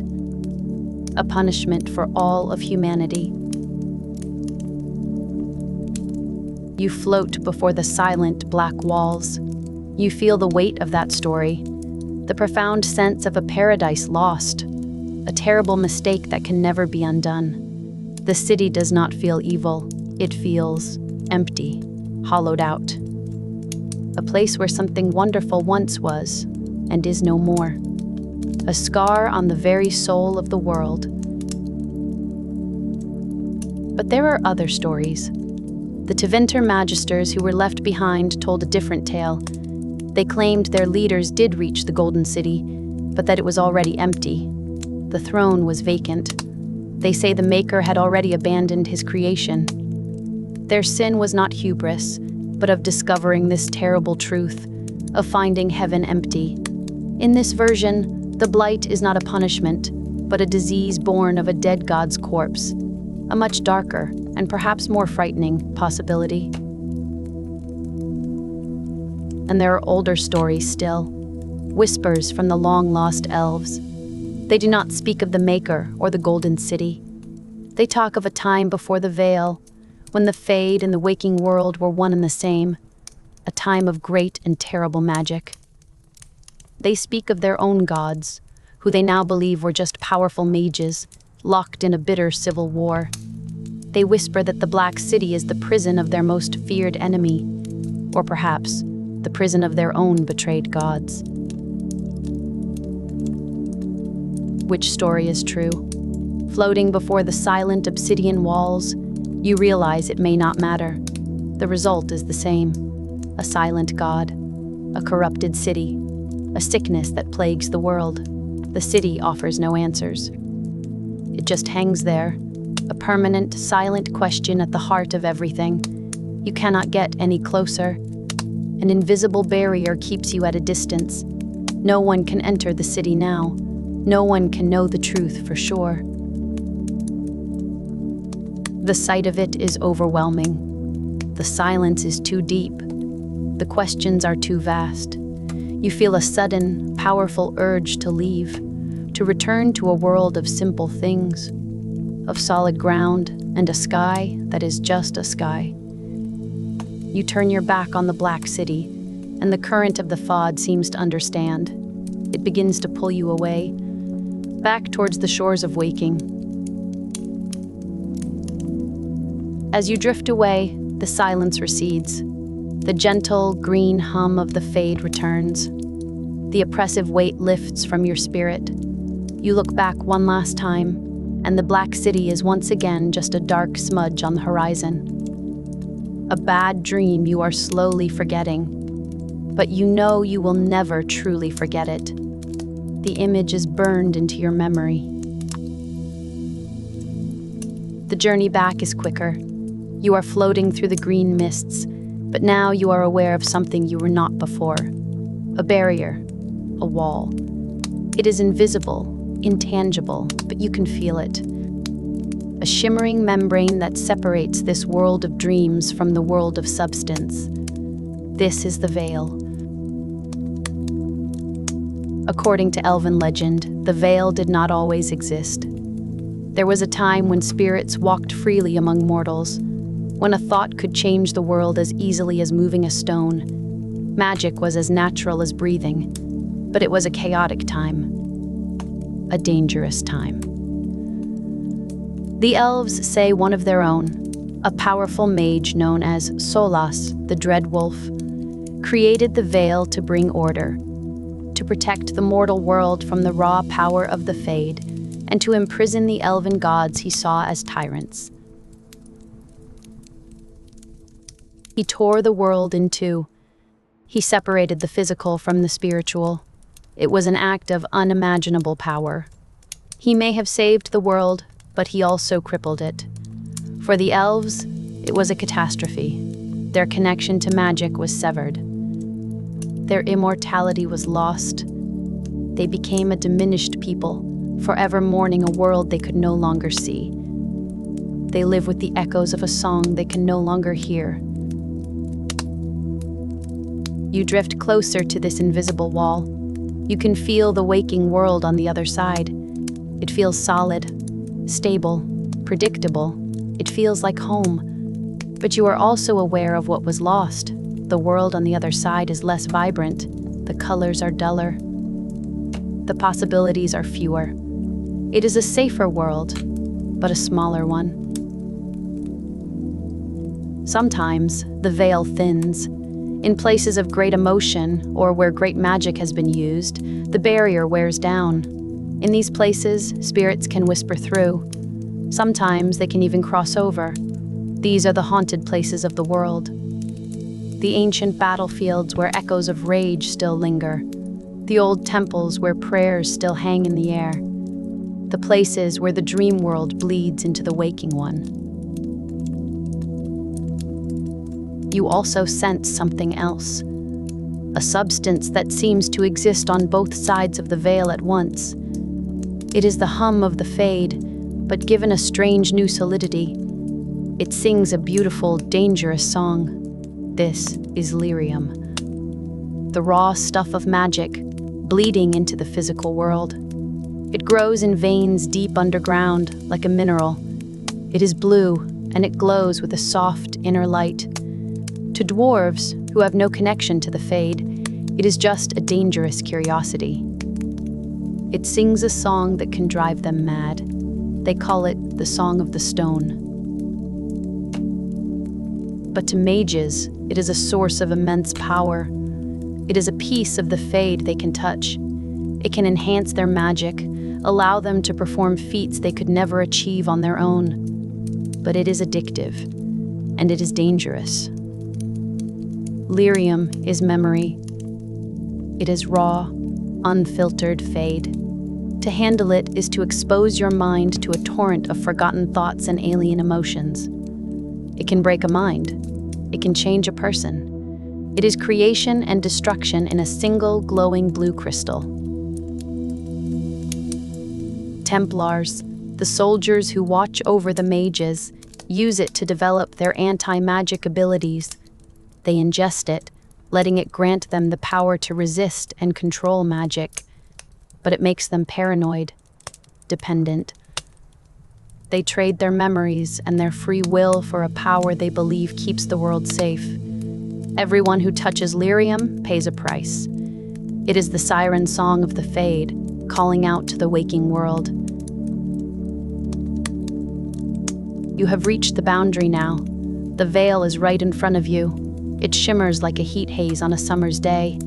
On the other side, you can sense your own body, the feeling of the blankets over you, the cool air on your skin. It is a powerful anchor, pulling you back. You are ready to go. You have seen the wonders of the spirits. You have felt the cold despair of the demons. You have gazed upon the silent mystery of the Black City. You have learned of the veil that holds the worlds apart. It is enough for one night. It is more than enough. Passing through the veil is not a violent act. It is a gentle rejoining, a quiet homecoming. It feels like waking from a long and vivid dream. The green twilight fades. The hum of the Fade recedes. The feeling of weightlessness is replaced by the comfortable gravity of your own body. You are back. You are safe in your bed. But you are not quite the same. The memory of the Fade lingers. A faint green after image behind your eyes. A distant echo of a song in your ears. You know that it is still there. Just on the other side of your thoughts. A vast, green sea of dreams, waiting for you to return. Every living thing in Thedas contributes to that sea. Every hope, every fear, every moment of love and despair adds another drop to the ocean. It is a collective unconscious, a shared soul for the entire world.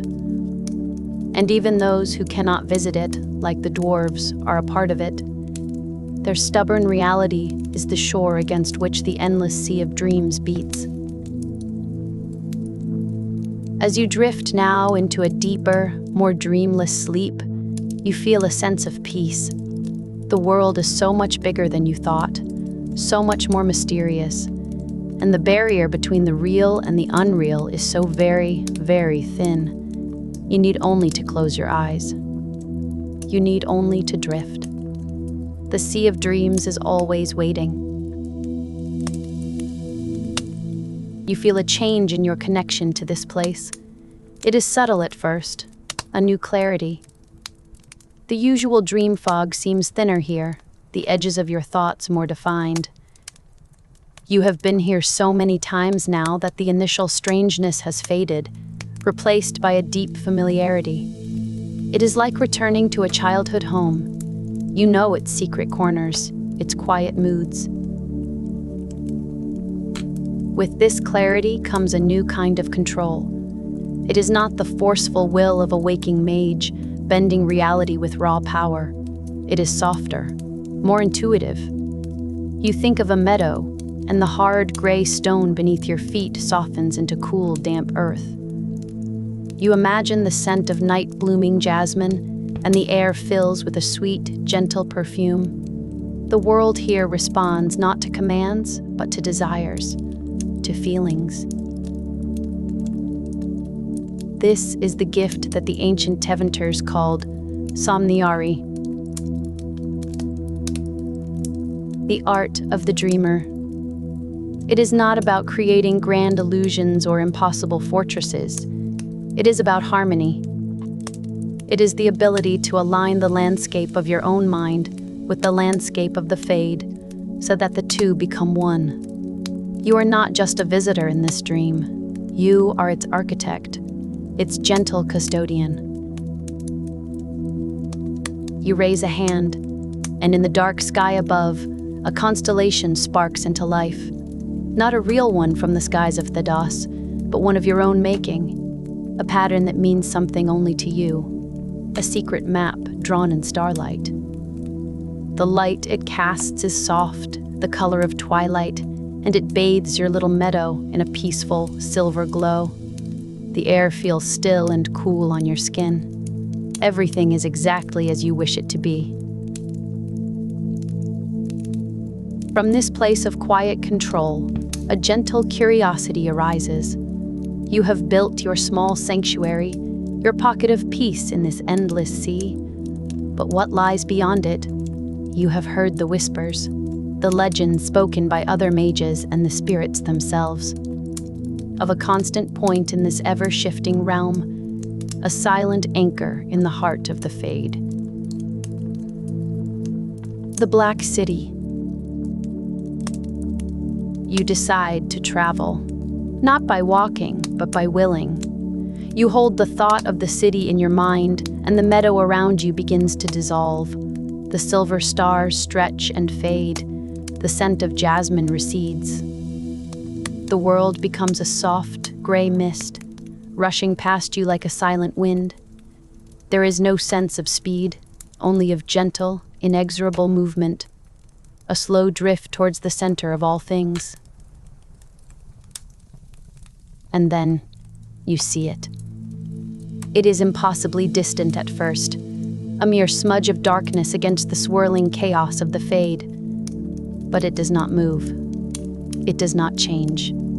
As you drift closer, its form resolves, towers that pierce the non-existent sky. Impossible architecture that seems to defy gravity and reason. And it is utterly, profoundly silent. You feel no fear looking upon it. The stories often paint it as a source of corruption, a monument to an ancient sin. But from here, in the quiet of the deep Fade, it feels different. It feels impassive, ancient. It is a thing of immense and terrible stillness. It absorbs all light, all sound, all thought that strays too near. It simply is. A black sun at the center of a spiritual galaxy. The city hangs there, upside down, or perhaps you are the one who is inverted. Direction has no meaning here. You float and watch it, this eternal scar. Its gates are closed, its windows are dark. No life stirs on its battlements. It is a memory set in stone, a constant reminder in a realm defined by its lack of permanence. It is the one thing that never dreams. You feel the subtle pull of its silence, the temptation to draw closer, to understand its mystery. But a deeper wisdom prevails. Some things are not meant to be known. Some doors are not meant to be opened. You are a dreamer, and your place is in the living, changing currents of the Fade, not in that silent, dead center. And so, you let go. You release your focus on the Black City. You release your hold on your dream meadow. You even release your hold on your own form. You let your consciousness dissolve, becoming one with the raw essence of the Fade itself. There is no sense of loss, only release. You are no longer a person. You are a current of thought, a wave of emotion. You are the color of regret, soft and lavender, flowing past a shimmering shoal of joyous golden light. You feel the deep, slow pulse of a spirit of compassion nearby, a warmth like a summer afternoon. You are part of the great ocean of what was, what is, and what could be. This is the Fade in its truest form, not a dream shaped by a mortal mind, but the chaotic, beautiful potential from which all dreams are born. There is no time here, no up or down, just the gentle ebb and flow of pure spirit energy. It is the most peaceful state imaginable, a return to the source, drifting, dreaming, becoming nothing and everything, all at once. And so, our journey through the ages brings us to a quiet place, a place of deep forests and deeper memories. Find a comfortable position. Let your breathing slow. Let the world outside this moment simply fade away. You are safe here. You are warm. And there is one last story to hear before you drift away completely. Picture yourself now, not in a grand fortress or a city of dreams, but in a small clearing deep within an ancient forest. The air is cool and smells of pine needles and damp earth. Above you, the branches of enormous sleeping trees weave a dark canopy. But here and there, a few determined stars have pierced the gloom. They glitter like tiny chips of diamond scattered on black velvet. The only light comes from a single, central campfire.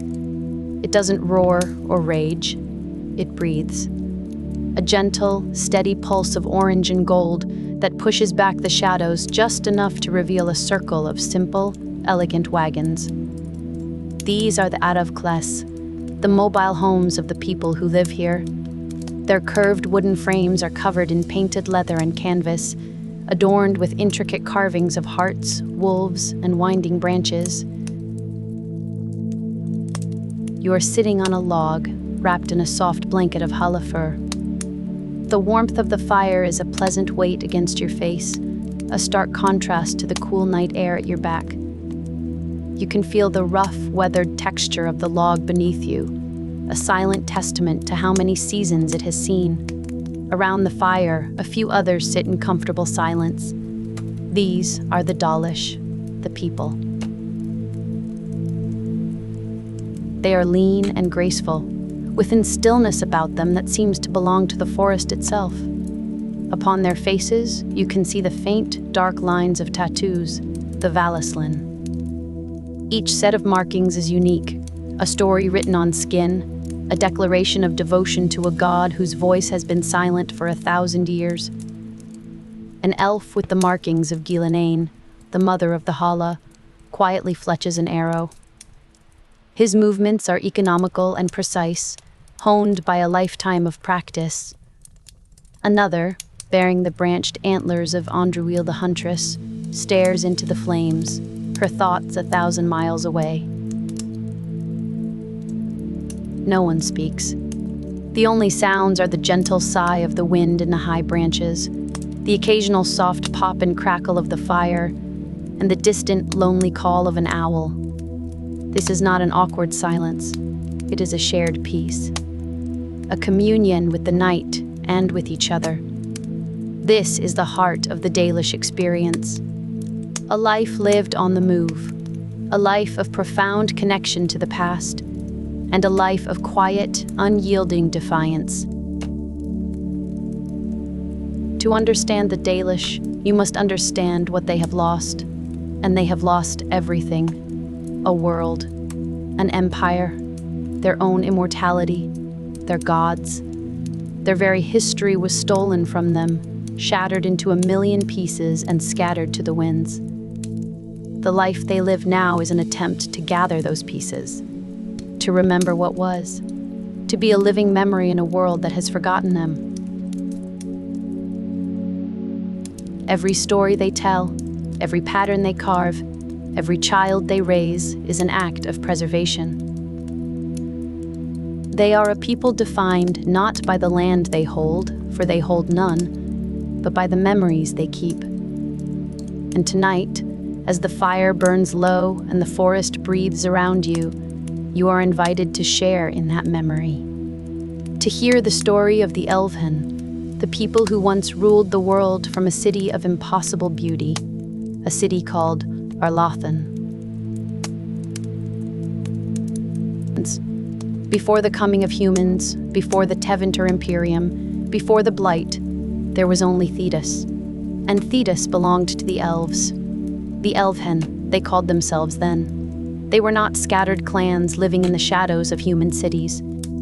They were a civilization, a single, unbroken song that stretched across the entire continent. They were immortal. Try to imagine that. Not just a long life, but a life without end. A life where time is not a thief, but a river you can wade in. Seasons would pass like moments. Centuries would feel like years. You would have time to master 1,000 skills, to love 1,000 times, to watch mountains slowly wear down into hills. This immortality shaped them. They were patient. They were deliberate. There was no need to rush, no need to build things that would last forever, because they themselves would last forever. Their connection to the world was profound. And their connection to the Fade, the world of dreams and magic, was absolute. For the ancient elves, the Veil did not exist. The Fade was not a separate realm one could only visit in dreams. It was here, right now, woven into the fabric of the world like a thread of shimmering light. They could see it, feel it, shape it with a thought. Magic was as natural to them as breathing. They could sing to the trees and make them grow into houses. They could whisper to the stone and make it flow like water. The world was a canvas, and their magic was the paint. You feel a gentle warmth spreading through your hands, as if you were holding a cup of hot tea. It's a borrowed memory, a faint echo of what it felt like to be so connected to the pulse of creation. To feel the life in the wood of the log beneath you, to sense the slow, patient thoughts of the ancient trees around the camp. And at the heart of this world spanning empire was Arlathan, the city of shimmering spires and living wood. It is difficult for the human mind, or even the mind of a modern elf, to truly picture it. The stories that remain are fragmented, like looking at a beautiful mosaic through a shattered glass. But we can try. Imagine a city built within a forest so vast it felt like a green ocean. But the city was not separate from the forest. It was a part of it. The trees themselves formed the towers and the walls. The elves did not cut down the trees to build their homes. They sang to them, coaxing them to grow into the shapes they desired. Great archways of living oak, halls with ceilings of woven silverleaf branches. Walkways of smooth, moss-covered stone wound between the colossal trunks, spiraling high into the canopy. There was no glass in the windows of Arlathan. Instead, sheets of solidified light, perhaps captured sunlight or moonlight, were set into the frames, casting a soft, ethereal glow. The light inside was always perfect, always gentle. It would feel like living inside a permanent, peaceful dawn. Rivers and streams were redirected to flow through the city, not in stone channels, but in pathways of gently guided water that cascaded down living staircases and pooled in tranquil gardens. The sound of running water was a constant, gentle music that filled the air. You can almost hear it now, a soft murmur beneath the crackle of the campfire, a lullaby from a lost world. Magic was everywhere, not just in the grand structures, but in the smallest details. Floating lanterns of captured starlight would drift along the pathways at night. The air itself would shimmer with latent power.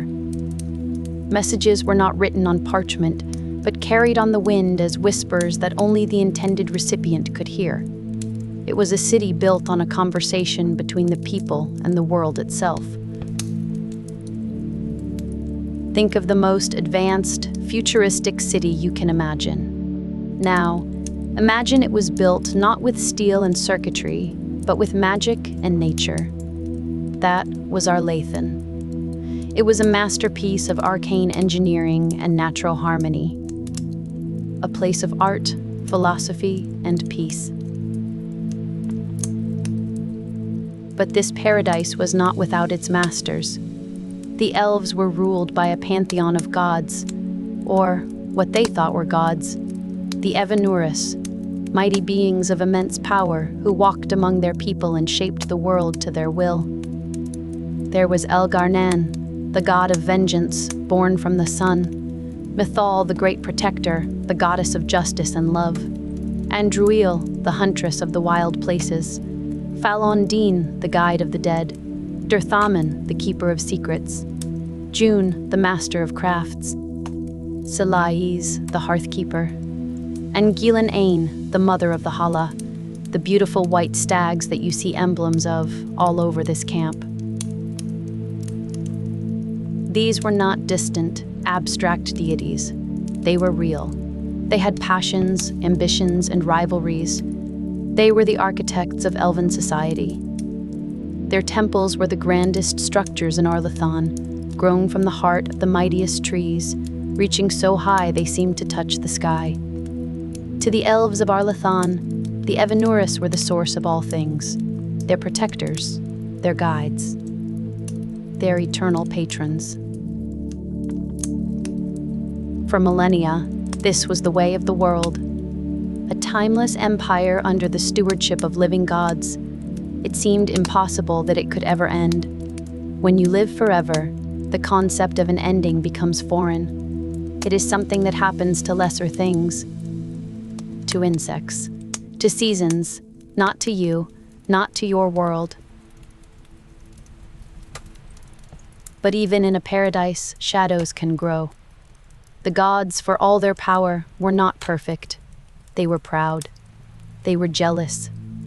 The whispers in the ancient texts, the fragments the Dalish cling to, speak of a growing darkness, a time of conflict. The Evanuris began to war amongst themselves. Their battles were not of swords and shields, but of cataclysmic magic that scarred the very fabric of reality.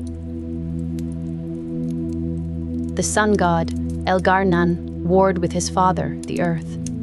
Falondine, the friend to the dead, grew arrogant and sought to force all to cross into his shadowy realm. They became tyrants. The people who had once loved them began to fear them. The perfect, timeless song of Arlathan began to falter, a discordant note creeping into the harmony. And then came the betrayal. The story is clouded, lost to time and trauma. But the Dalish remember the names. Mythal, the All-Mother, the Protector, was murdered, slain by one of her own kind, the other Evanuris. Her death sent a shockwave through the elven people, a crack in the foundation of their world. The unthinkable had happened. A god had died.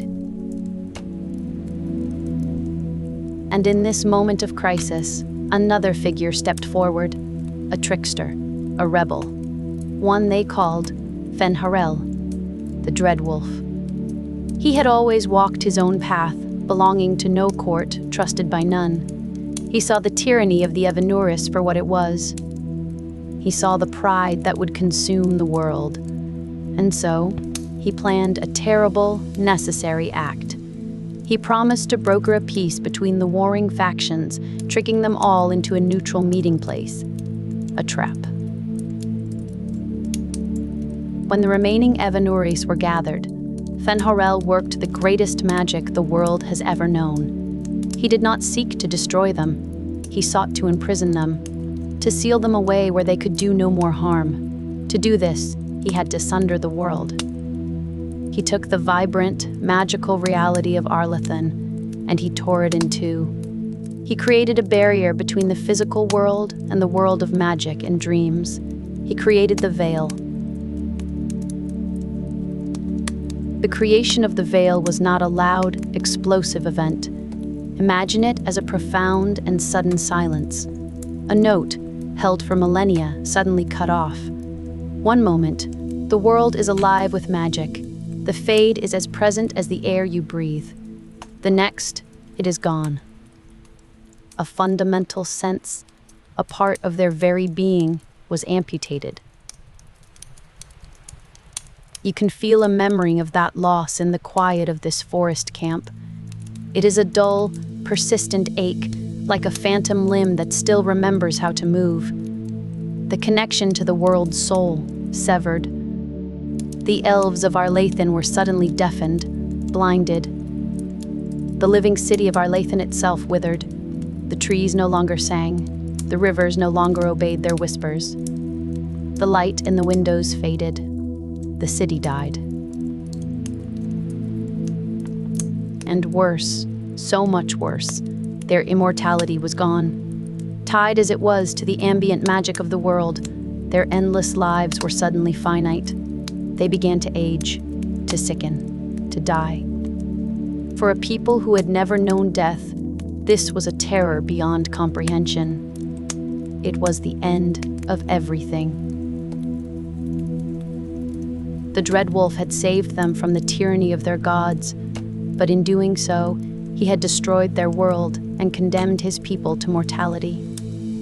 He sealed the Evanurus in a golden city deep within the Fade, and sealed himself away with them to stand eternal guard. His last act was one of great sorrow. He had not intended this fate for his people. He had hoped to one day return and tear down the veil, to restore what was lost. But he fell into a long, deep slumber, and the world moved on without him. The elves, now mortal, were lost.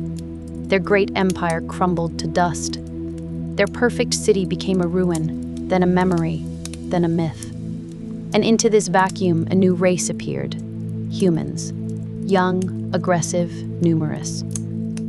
They came from the north, and they saw a broken people, a shattered civilization, and they took what was left. The Tevinter Imperium rose, built on the ruins of the elven past. They found the scattered, confused elves and saw not a great and ancient people, but a resource. They enslaved them. For generations, the children of Arlathan were born into bondage. Their language was forbidden. Their stories were erased. Their Valislin, the sacred markings of their gods, were repurposed as slave brands, marking them as property. Feel the cool night air on your skin again. It feels clean, free. Let that feeling settle deep in your bones. The Dalish of this camp carry the memory of that slavery in their blood, in their stories. It is why they cherish their freedom so fiercely. It is why they hide in the deep places of the world, far from the cities of men. Centuries passed. The enslaved elves suffered, but they did not forget entirely. They held on to fragments, a word, a song, the shape of a carving. They whispered the old stories in secret, passing them from parent to child in the dead of night. They held on to the memory of a time when they were not slaves, when they were the lords of Thedas. Then came a beacon of hope. The slave queen, Andraste, raised her rebellion against the Tevinter Imperium, and among her most fervent supporters was a hero named Shartan, an elf. He united the scattered elven slaves under a single banner, fighting alongside Andraste for a world free from Tevinter tyranny. They fought with a desperation born of centuries of oppression, and they won. As a reward for their service, for their sacrifice, the elves were given a home, a new nation. It was not the grand forest of Arlathan, but a swath of green plains and hills in the south. They called it the Dales. For a time, there was peace. For a time, the elven people began to rebuild. They tried to recreate the glories of the past. They could not grow cities from trees anymore, but they built beautiful structures of white stone that echoed the old ways. They re-established the worship of their lost gods, piecing together the old rituals from fragmented memories. They tattooed the Valislin on their faces with pride, reclaiming the symbols of their heritage from the stain of slavery. The Dales became a kingdom of memory, a testament to their will to survive. The human kingdoms that bordered them grew nervous. They saw the elves' reverence for their old gods as heresy against the new chantry of Andraste. They saw their pride as arrogance. They saw their isolation as a threat. Tensions simmered for years, like a pot left to boil. A border skirmish, a misunderstanding, a political miscalculation, and the pot boiled over. The chantry declared an exulted march against the Dales, a holy war. The combined might of the human nations of Orlais and Ferelden descended upon the young elven kingdom. The elves fought with incredible bravery, but they were outnumbered. Their magic was a shadow of what it once was. Their new white city, Halam Shiral, was besieged and eventually fell. The Dales were broken. The elves were scattered to the winds once more. This was the Great Sundering, the final, crushing blow. After this, the elven people were divided. Those who surrendered, who agreed to live under human rule and abandon their old ways, were forced into ghettos in human cities. They became the city elves, a people stripped of their culture, living as second-class citizens. They are a people trying to forget the past because it is too painful to remember. But some refused. Some refused to bow. They refused to forget. These were the ones who took to the forests. They took the name Dalish, a word from their old tongue meaning the people of the ways. They swore an oath.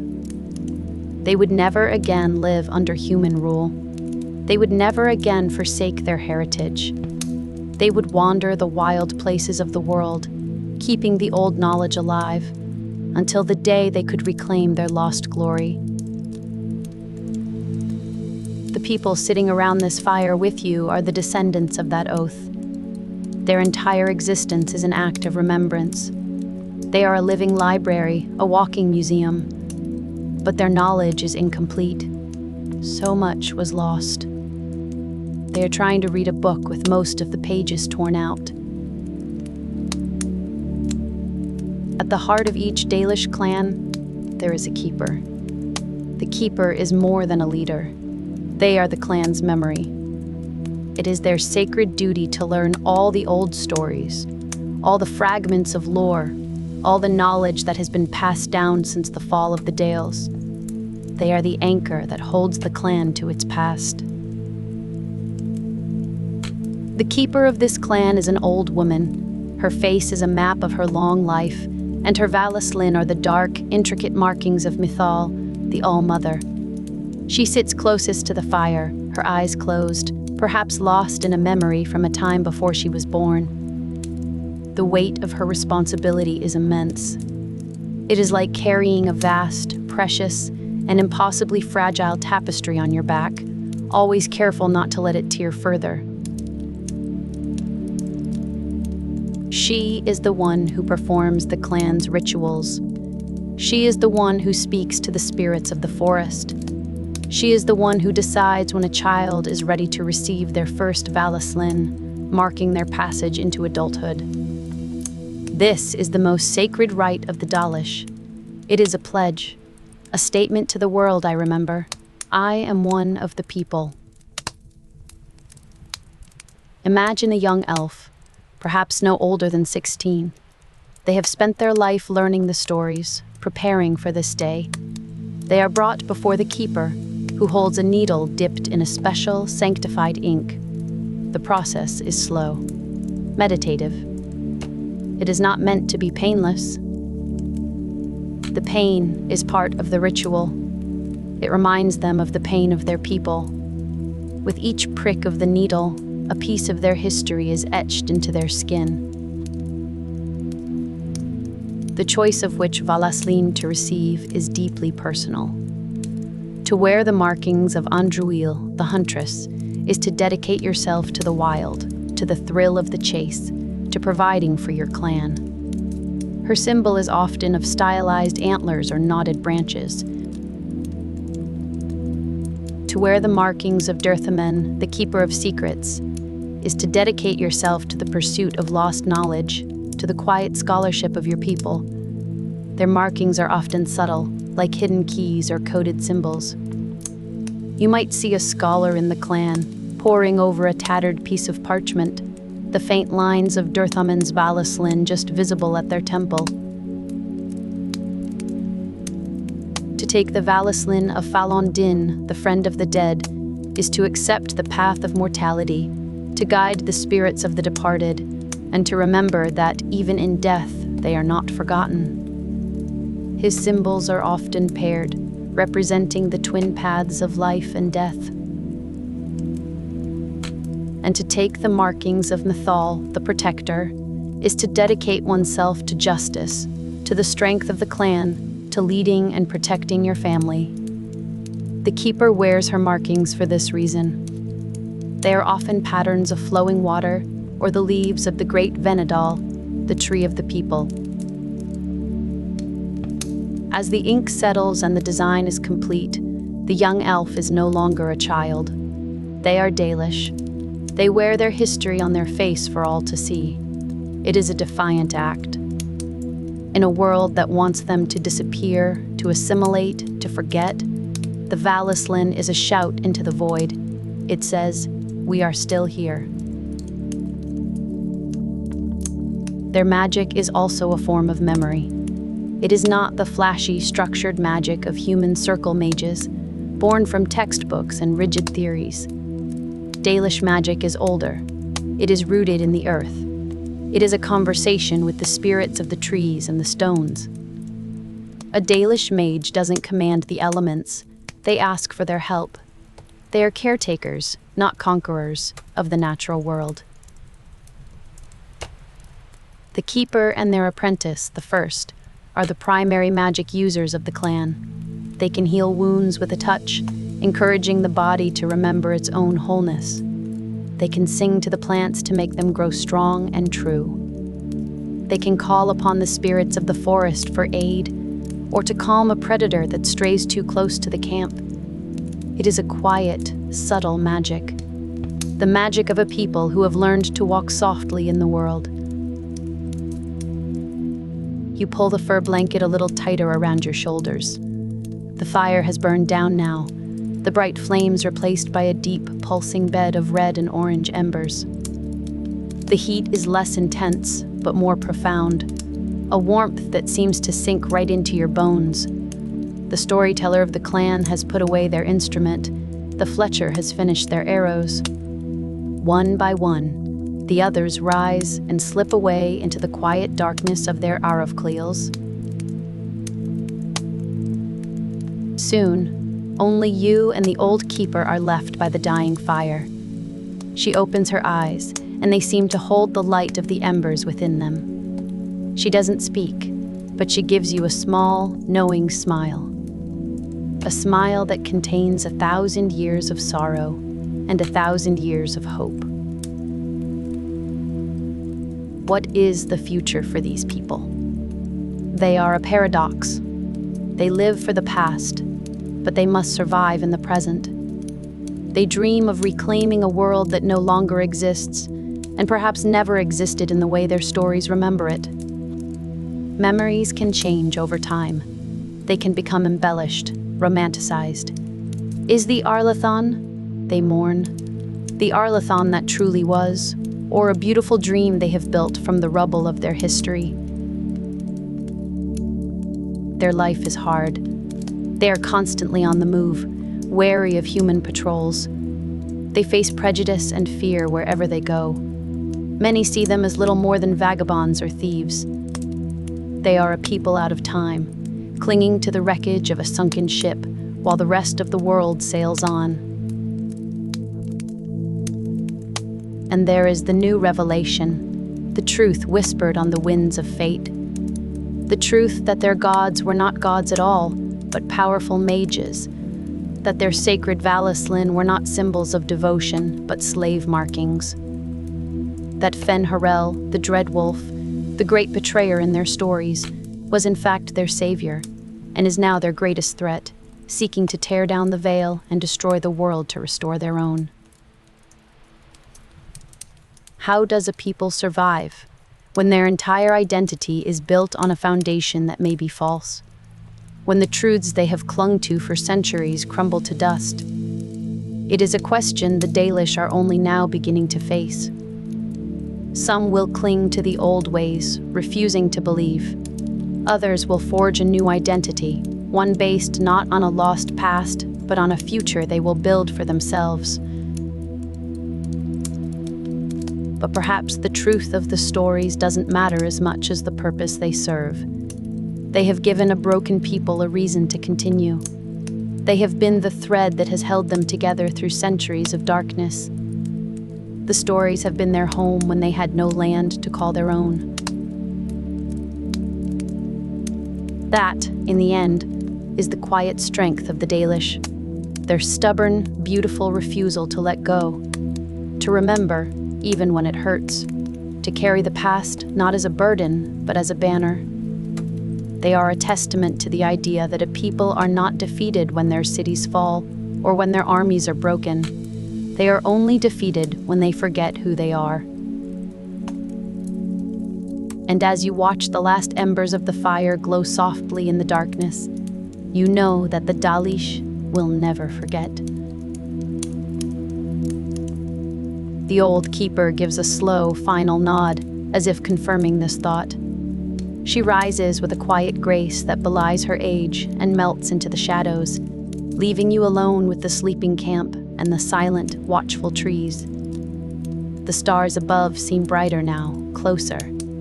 The night has grown deep. You can hear the gentle creak of the wooden Erev coals as they settle, like great beasts sighing in their sleep. The forest is quiet now. The owl has finished its call.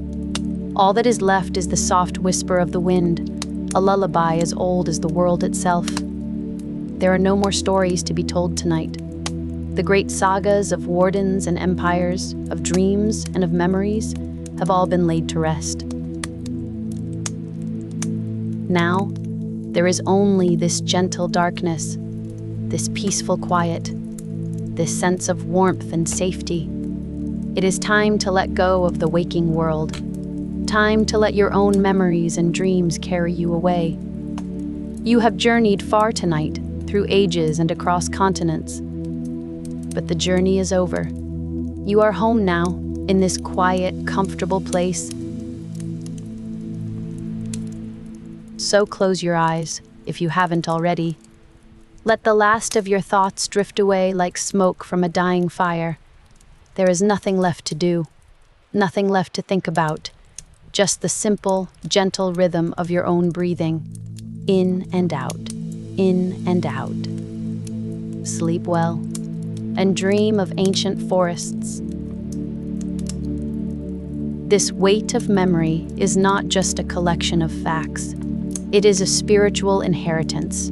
You feel it in the quiet moments, when you trace the patterns carved into your bow, each swirl and line a fragment of a forgotten language. It is a story your hands know, even if your mind cannot fully translate it. The wood is smooth and cool beneath your fingers, worn by generations of use. This bow has seen more winters than you. It has protected hunters, who are now just names whispered in the evening prayers. And you understand, in these moments of stillness, that being Dalish is to live within a story that is still being written. You are not just a reader of this tale, you are a character. Your actions, your choices, your hopes, and your heartbreaks are now part of the clan's lore. 100 years from now, a young elf huddled by a fire may hear a story that includes your name. A story of a hunt, a discovery, or a simple act of kindness. This thought is not a pressure, but a comfort. It means you are part of something that will outlast you. The Keeper often speaks of the long view, that human lives are like the flickering of mayflies compared to the ancient lifespan of the elves. But that gift was taken from you. Now, your lives are short, and the world is dangerous. So the long view must be held in trust, passed from one generation to the next.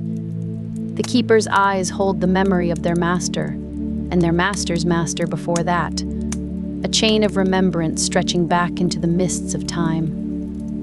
You are just one link in that unending chain. Sometimes, this legacy feels impossibly heavy. You look at the humans in their bustling cities, with their short memories and their relentless focus on the future.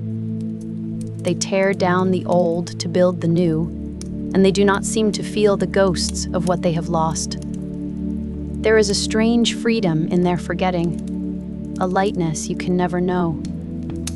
To be Dalish is to be forever looking over your shoulder, honoring the past while trying to carve out a future.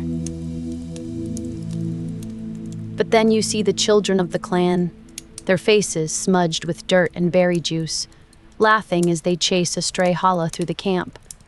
They are not burdened by history, not yet. For them, the world is this camp, this forest, this sky. They are the future the clan fights for. They are the empty pages yet to be written. And in their laughter, you hear the most profound act of defiance. It is the sound of a people who have endured everything, and yet still find joy. The fire burns low now. The stories are done for the night. The other members of your clan are settling into their tents, their sleeping rolls. The camp grows quiet, save for the gentle rustle of leaves and the soft sigh of the wind through the branches. You look up at the sky, a vast blanket of stars undimmed by city lights. These are the same stars that looked down upon Orlathan, the same moon that witnessed its fall. They are a silent audience to your long, lonely story. And as you finally close your eyes, you feel a sense of peace settle over you. You are a child of the people, a keeper of memory, a wanderer on the ancient paths. And tonight, under the watchful eyes of the old gods and the endless stars, you are home.